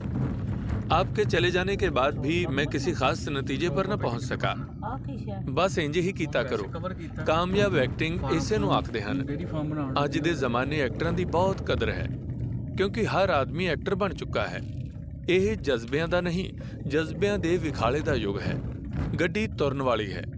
ਉਹ ਡੱਬੇ ਤੇ ਉਹ ਇੰਜਣ ਜਿਹੜੇ 15 ਦਿਨ ਪਹਿਲਾਂ ਮੈਨੂੰ ਹਿੰਦੁਸਤਾਨ ਨੂੰ ਲਿਆਏ ਸਨ, ਉਹ ਹਿੰਦੂ ਡਰਾਈਵਰ ਅਤੇ ਉਸ ਦਾ ਸਿੱਖ ਫਾਇਰਮੈਨ ਵਿਛੋੜੇ ਦੀ ਉਡੀਕ ਵਿੱਚ ਆਪਣੇ ਉਹਨਾਂ ਮਿੱਤਰਾਂ ਦੀ ਨਿੱਕੀ ਜਿਹੀ ਭੀੜ ਵਿੱਚ ਖਲੋਤਾ ਹੋਇਆ ਸਾਂ ਜਿਨ੍ਹਾਂ ਵਿੱਚੋਂ ਕਈਆਂ ਨੂੰ 20 ਵਰ੍ਹਿਆਂ ਬਾਅਦ ਵੇਖਿਆ ਸੀ ਅਤੇ ਹੁਣ ਫੇਰ ਖਬਰੇ ਕਦੋਂ ਵੇਖਾਂਗਾ। ਅਹਿਮਦ ਰਾਹੀ ਵੀ ਸੀ। 1 ਘੰਟੇ ਦੇ ਅੰਦਰ ਅੰਦਰ ਗੱਡੀ ਅੰਮ੍ਰਿਤਸਰ ਪਹੁੰਚ ਜਾਏਗੀ, ਜੋ ਕਦੇ ਉਸ ਦਾ ਸ਼ਹਿਰ ਸੀ ਅਤੇ ਹੁਣ ਕੇਵਲ ਉਸ ਦੇ ਖ਼ਾਬਾਂ ਦਾ। ਅਬਦੁੱਲਾ ਮਲਿਕ ਕਿਤਨੀਆਂ ਸੈਰਾਂ ਕਰਦਾ ਹੁੰਦਾ ਸੀ ਬੰਬਈ ਕਲਕੱਤੇ ਦੀਆਂ। ਹੁਣ ਦਿੱਲੀ ਤੱਕ ਜਾਣ ਲਈ 100 ਪਾਪੜ ਵੇਲਣੇ ਪੈਂਦੇ ਹਨ। ਇੰਗਲਿਸਤਾਨ ਵਿੱਚ ਜਿਵੇਂ ਲੋਕੀ ਲਗਾਤਾਰ ਮੌਸਮ ਦਾ ਜ਼ਿਕਰ ਕਰਦੇ ਹਨ, ਇਵੇਂ ਹੀ ਪਾਕਿਸਤਾਨ ਵਿੱਚ ਵੀਜ਼ਾ ਦੀ ਚਰਚਾ ਹੁੰਦੀ ਹੈ। ਮੀਰ ਸਾਹਿਬ ਬੌਂਦਲੇ ਜਿਹੇ ਖੜੇ ਸਾਂ ਅਸੀਂ। ਕੀ ਕਰ ਕੁਝ ਸਮਝ ਨਹੀਂ ਸੀ ਪਈ ਆਉਂਦੀ। ਇੱਕ ਦੂਜੇ ਵੱਲ ਕਿੰਜ ਤੱਕੀਏ ਤੇ ਕੀ ਆਖੀਏ। ਕਿਸਮਤ ਨੇ ਹੱਥੋਂ ਫੜ ਕੇ ਕੱਲ ਸਾਡੀ ਬਾਬ ਕਰਾਈ ਸੀ ਤੇ ਅੱਜ ਫੇਰ ਕਾਟ ਕਰਾ ਰਹੀ ਸੀ, ਜਿਵੇਂ ਅਸੀਂ ਅਜੇ ਵੀ ਸਕੂਲ ਦੇ ਮੁੰਡੇ ਹੀ ਹੋਈਏ। ਕਿਤਨੇ ਹੋਰ ਕਰਨ ਵਾਲੇ ਕੰਮ ਸਨ ਦੁਨੀਆ ਵਿੱਚ। ਇਹ ਹਿੰਦੂ ਮੁਸਲਮਾਨਾਂ ਨੇ 2 ਮੁਲਕ ਬਣਾ ਕੇ ਕੀ ਆਪਣੇ ਆਪ ਨੂੰ ਵਕਤਾਂ 'ਚ ਪਾ ਲਿਆ ਹੈ? ਮਸਖਰਿਆਂ ਦੀ ਜੋੜੀ ਵਾਂਗਰ ਡਰਾਈਵਰ ਤੇ ਫਾਇਰਮੈਨ ਸਾਡੇ ਦਰਮਿਆਨ ਆ ਪਹੁੰਚ ਗਏ। ਸਿੱਖ ਫਾਇਰਮੈਨ ਹੱਸ ਕੇ ਕਹਿਣ ਲੱਗਾ, ਕਿਉਂ ਜੀ, ਵੇਖ ਲਿਆ ਜੇ ਪਾਕਿਸਤਾਨ, ਚਲੋ ਹੁਣ ਚੱਲੀ ਆਪਣੀ ਇੰਡੀਆ ਵਾਪਸ। ਉਹਨਾਂ ਦੇ ਇਸ ਘਮੰਡੀ ਝੱਲ ਪੁਣੇ ਨੇ ਮੈਨੂੰ ਹੋਰ ਵੀ ਕੰਢਿਆਂ ਵਿੱਚ ਘਸੀਟਿਆ। ਤੁਰ ਪਈ ਗੱਡੀ। ਮੈਂ ਕੱਲਮ ਕੱਲਾ ਰਹਿ ਗਿਆ। ਜ਼ਮੀਰ ਨੇ ਮੈਨੂੰ ਗਵਾਹਾਂ ਵਾਲੇ ਕਟਖਰੇ ਵਿੱਚ ਖੜਾ ਕਰ ਦਿੱਤਾ ਅਤੇ ਜਿਰਾ ਸ਼ੁਰੂ ਕੀਤੀ। ਜ਼ਮੀਰ, ਇਸ ਵੇਲੇ ਤੂੰ ਖੁਸ਼ ਹੈ ਕਿ ਗਮਗੀਨ? ਮੈਂ, ਹੋਣਾ ਤਾਂ ਮੈਨੂੰ ਗਮਗੀਨ ਚਾਹੀਦਾ, ਪਰ ਮੈਂ ਖੁਸ਼ ਹਾਂ। ਜ਼ਮੀਰ, ਤਾਂ ਫਿਰ ਤੂੰ ਅਹਿਮਦ ਰਾਹੀ ਅਤੇ ਦੂਜੇ ਮਿੱਤਰਾਂ ਦੇ ਸਾਹਮਣੇ ਰੰਜੂਲ ਹੋਣ ਦਾ ਕੇਵਲ ਪਾਠ ਅਦਾ ਕਰ ਰਿਹਾ ਸੀ? ਹਾਂ, ਮੈਂ ਕੇਵਲ ਪਾਠ ਅਦਾ ਕਰ ਰਿਹਾ ਸਾਂ। ਤੇਰਾ ਕੀ ਖਿਆਲ ਹੈ, ਉਹ ਵੀ ਪਾਠ ਅਦਾ ਕਰ ਰਹੇ ਸਨ? ਹਾਂ, ਹੋ ਸਕਦਾ ਹੈ ਉਹ ਵੀ ਪਾਠ ਅਦਾ ਕਰ ਰਹੇ ਹੋਣ। ਤੇ ਇਸ ਦਾ ਕਾਰਨ ਮੈਂ ਕੇਵਲ ਆਪਣੇ ਬਾਰੇ ਕਹਿ ਸਕਦਾ ਹਾਂ। ਮੈਨੂੰ ਖੁਸ਼ੀ ਹੈ ਕਿ ਮੈਂ ਆਪਣੇ ਘਰ ਜਾ ਰਿਹਾ ਹਾਂ। ਘਰ ਤੋਂ ਤੇਰਾ ਕੀ ਮਤਲਬ ਹੈ? ਬੰਬਈ ਤੇਰਾ ਪਰਿਵਾਰ? ਨਹੀਂ, ਘਰ ਤੋਂ ਮੇਰਾ ਮਤਲਬ ਹੈ ਇੰਡੀਆ। ਜਿਵੇਂ ਫਾਇਰਮੈਨ ਨੇ ਕਿਹਾ ਸੀ, ਇੰਡੀਆ ਕਿਉਂ? ਹਿੰਦ ਜਾਂ ਭਾਰਤ ਕਿਉਂ ਨਹੀਂ ਕਹਿੰਦਾ ਤੂੰ? ਕਿਉਂਕਿ ਮੈਂ ਵੀ ਆਪਣੇ ਅੰਦਰ ਉਹ ਘਮੰਡ ਜਿਹਾ ਮਹਿਸੂਸ ਕਰ ਰਿਹਾ ਹਾਂ ਜਿਸ ਦਾ ਪ੍ਰਦਰਸ਼ਨ ਉਸ ਫਾਇਰਮੈਨ ਨੇ ਕੀਤਾ ਸੀ। ਮੇਰਾ ਵੀ ਉਸ ਜਿਹਾਂ ਦੀ ਸੱਫ ਵਿੱਚ ਖਲੋਣ ਨੂੰ ਜੀ ਕਰ ਰਿਹਾ ਹੈ। ਅਚਾਨਕ ਇਹ ਤਬਦੀਲੀ ਕਿਵੇਂ? ਕਿ ਰਾਵਲਪਿੰਡੀ, ਭੇਰਾ ਤੇ ਲਾਹੌਰ ਉੱਪਰ ਤੈਨੂੰ ਮਾਣ ਨਹੀਂ? ਕਿ ਉਹਨਾਂ ਨੂੰ ਛੱਡ ਜਾਣ ਦਾ ਤੈਨੂੰ ਦੁੱਖ ਨਹੀਂ? ਨਹੀਂ, ਇਸ ਵੇਲੇ ਮੈਨੂੰ ਇੱਕ ਮਹਾਨ ਸੰਤੋਖ ਪਿਆ ਦੁਲਾਰਦਾ ਹੈ। ਉਹ ਇਹ ਕਿ ਮੇਰਾ ਸ਼ਹਿਰ ਭਾਵੇਂ ਮੇਰੇ ਕੋਲੋਂ ਖੁੱਸ ਗਿਆ, ਮੇਰਾ ਦੇਸ਼ ਮੈਥੋਂ ਨਹੀਂ ਖੁੱਸਿਆ। ਮੈਂ ਇੰਡੀਅਨ ਜੰਮਿਆ ਸਾਂ, ਹੁਣ ਵੀ ਇੰਡੀਅਨ ਹਾਂ ਅਤੇ ਇੰਡੀਅਨ ਹੀ ਮਰਾਂਗਾ। ਇਸ ਤੋਂ ਵੱਡੀ ਚੀਜ਼ ਹੋਰ ਕੋਈ ਨਹੀਂ। ਇਹ ਤਾਂ ਜਨੂਨ ਵਾਲੀ ਗੱਲ ਹੋ ਗਈ। ਮਜ਼ਹਬੀ ਜਨੂਨ ਨੇ ਜਿਹੜੇ ਫੁੱਲ ਖੜਾਏ ਹਨ, ਉਹ ਤੇਰਾ ਇਹ ਕੌਮੀ ਜਨੂਨ ਵੀ ਖੜਾ ਸਕਦਾ। ਯੂਰਪ ਦੇ ਮਹਾਯੁੱਧ ਇਸੇ ਕੌਮੀ ਜਨੂਨ ਨੇ ਟਕਰਾਏ ਹਨ। ਮਾਈ ਕੰਟਰੀ, ਰਾਈਟ ਔਰ ਰੋਂਗ, ਆਪਣੇ ਮੁਲਕ ਲਈ ਮਰ ਮਿਟਣਾ, ਭਾਵੇਂ ਉਹ ਸੱਚਾ ਭਾਵੇਂ ਝੂਠਾ। ਲੈ, ਤੇਰੀਆਂ ਭਾਵਨਾਵਾਂ ਦਾ ਵਿਸ਼ਲੇਸ਼ਣ ਮੈਂ ਕਰ ਦਿਆਂ। ਜਿਨ੍ਹਾਂ ਲੋਕਾਂ ਨੇ ਸਾਮਰਾਜ ਨਾਲ ਲੜ ਕੇ ਆਜ਼ਾਦੀ ਹਾਸਲ ਕੀਤੀ ਹੈ, ਉਹਨਾਂ ਨੇ ਹੀ ਤੇਰੇ ਦੇਸ਼ ਵਿੱਚ ਹਕੂਮਤ ਬਣਾਈ। ਜਿਹੜਾ ਆਦਮੀ ਪਹਿਲੇ ਦਿਨ ਪ੍ਰਧਾਨ ਮੰਤਰੀ ਬਣਿਆ, ਉਹ ਅੱਜ ਵੀ ਪ੍ਰਧਾਨ ਮੰਤਰੀ ਹੈ। ਜਿਹੜੀਆਂ ਪਾਲਿਸੀਆਂ ਉਸਨੇ ਪਹਿਲੇ ਦਿਨ ਦੇਸ਼ ਅੱਗੇ ਰੱਖੀਆਂ, ਉਹ ਅੱਜ ਵੀ ਤੇਰੇ ਦੇਸ਼ ਦੀਆਂ ਸਫਲ ਪਾਲਿਸੀਆਂ ਹਨ। ਤੇਰੇ ਦੇਸ਼ ਦੇ ਅੱਗੇ ਇੱਕ ਆਦਰਸ਼ ਹੈ। ਉਹ ਕੇਵਲ ਇੱਕ ਜ਼ਾਤ ਜਾਂ ਇੱਕ ਧਰਮ ਦੇ ਲਾਭ ਲਈ ਨਹੀਂ, ਉਹ ਸਾਰੀ ਮਨੁੱਖਤਾ ਦੇ ਲਾਭ ਲਈ ਹੈ। ਉਸ ਨਿਸ਼ਾਨ ਵੱਲ ਤੁਰ ਕੇ ਤੇਰੇ ਦੇਸ਼ ਨੇ ਆਪਣੀ ਆਜ਼ਾਦੀ ਨੂੰ ਕਾਇਮ ਰੱਖਿਆ ਅਤੇ ਮਜ਼ਬੂਤ ਬਣਾਇਆ ਹੈ। ਆਪਣੇ ਸੱਭਿਆਚਾਰਕ ਅਤੇ ਕਲਾਤਮਕ ਵਿਰਸਿਆਂ ਨੂੰ ਸਾਂਭਿਆ ਹੈ। ਸਨਅਤ ਵਿੱਚ ਉન્નਤੀ ਹੋਈ ਹੈ। ਮਜ਼ਦੂਰਾਂ, ਕਿਸਾਨਾਂ ਨੂੰ ਸਹੂਲਤਾਂ ਮਿਲੀਆਂ ਹਨ। ਲੋਕਸ਼ਾਹੀ ਅਧਿਕਾਰ ਮਿਲੇ ਹਨ। ਸਿਰ ਉੱਚਾ ਕਰਕੇ ਤੁਰਨ ਦੀ ਸਮਰੱਥਾ ਹੋਈ ਹੈ। ਤੂੰ ਵੇਖਿਆ ਨਹੀਂ ਲੁਧਿਆਣੇ ਕਿਵੇਂ ਘਰ ਮਸ਼ੀਨਾਂ ਚੱਲ ਰਹੀਆਂ ਹਨ? ਇਹ ਮੰਨਿਆ ਕਿ ਹਾਲੇ ਬਹੁਤ ਕੁਝ ਕਰਨਾ ਹੈ। ਨਹਿਰੂ ਦਾ ਸਮਾਜਵਾਦ ਦਾ ਆਦਰਸ਼ ਹਾਲੇ ਕੇਵਲ ਸੁਪਨਾ ਹੀ ਜਾਪਦਾ ਹੈ, ਪਰ ਇਸਨੇ ਦੇਸ਼ ਦੇ ਲੋਕਾਂ ਨੂੰ ਇੱਕ ਨਵੀਂ ਚੇਤਨਾ ਦਿੱਤੀ ਹੈ। ਛੋਟੇ-ਮੋਟੇ ਮਜ਼ਹਬਾਂ, ਜ਼ਾਤ-ਪਾਤ ਅਤੇ ਪ੍ਰਾਂਤਾਂ ਦੇ ਤਸੱਸਬਾਂ ਤੋਂ ਉੱਪਰ ਉੱਠ ਕੇ ਦੇਸ਼ ਵਿਆਪੀ ਏਕਤਾ ਕਾਇਮ ਕਰਨ ਦਾ ਰਾਹ ਦੱਸਿਆ ਹੈ। ਮਜ਼ਦੂਰਾਂ ਨੂੰ ਆਪਣੀ ਜਥੇਬੰਦੀ ਮਜ਼ਬੂਤ ਕਰਨ ਦੀ ਖੁੱਲ੍ਹ ਮਿਲੀ ਹੈ। ਇਹ ਸਿੱਖ ਫਾਇਰਮੈਨ ਵੀ ਤਾਂ ਇੱਕ ਮਜ਼ਦੂਰ ਹੈ। ਇਹ ਖੇੜਾ ਉਸਦੇ ਮੂੰਹ ਤੇ ਚੰਗੇਰੇ ਜੀਵਨ ਦੇ ਵਿਸ਼ਵਾਸ ਨੇ ਲਿਆਂਦਾ ਹੈ। ਉਹੀ ਵਿਸ਼ਵਾਸ ਤੇਰੇ ਅੰਦਰ ਵੀ ਹੈ। ਇਸੇ ਗੱਲ ਦੀ ਖੁਸ਼ੀ ਮਹਿਸੂਸ ਕਰ ਰਿਹਾ ਹੈ ਤੂੰ। ਪਰ ਮੈਨੂੰ ਜ਼ਮੀਰ ਦੀ ਇਸ ਲੈਕਚਰਬਾਜ਼ੀ ਨੇ ਵੀ ਬਹੁਤਾ ਕਾਇਲ ਨਹੀਂ ਕੀਤਾ। ਜੇ ਦੇਸ਼ ਭਗਤੀ ਕੇਵਲ ਇੱਕ ਨਸ਼ਾ ਅਤੇ ਸਵੈ ਛਲਾਵਾ ਹੈ, ਤਾਂ ਲੋਕਵਾਦ ਅਤੇ ਸਮਾਜਵਾਦ ਵੀ ਇੱਕ ਨਸ਼ਾ ਤੇ ਛਲਾਵਾ ਸਿੱਧ ਹੋ ਸਕਦੇ ਹਨ। ਬਚਪਨ ਵਿੱਚ ਆਰੀਆ ਸਮਾਜ ਦੇ ਉਪਦੇਸ਼ਕਾਂ ਕੋਲੋਂ ਸੁਣ ਕੇ ਦਿਲ ਵਿੱਚ ਯਕੀਨ ਬੈਠ ਗਿਆ ਸੀ ਕਿ ਮਰਨ ਤੋਂ ਬਾਅਦ ਮਨੁੱਖ ਦੀ ਆਤਮਾ ਸਵਰਗ ਵਿੱਚ ਚਲੀ ਜਾਂਦੀ ਹੈ।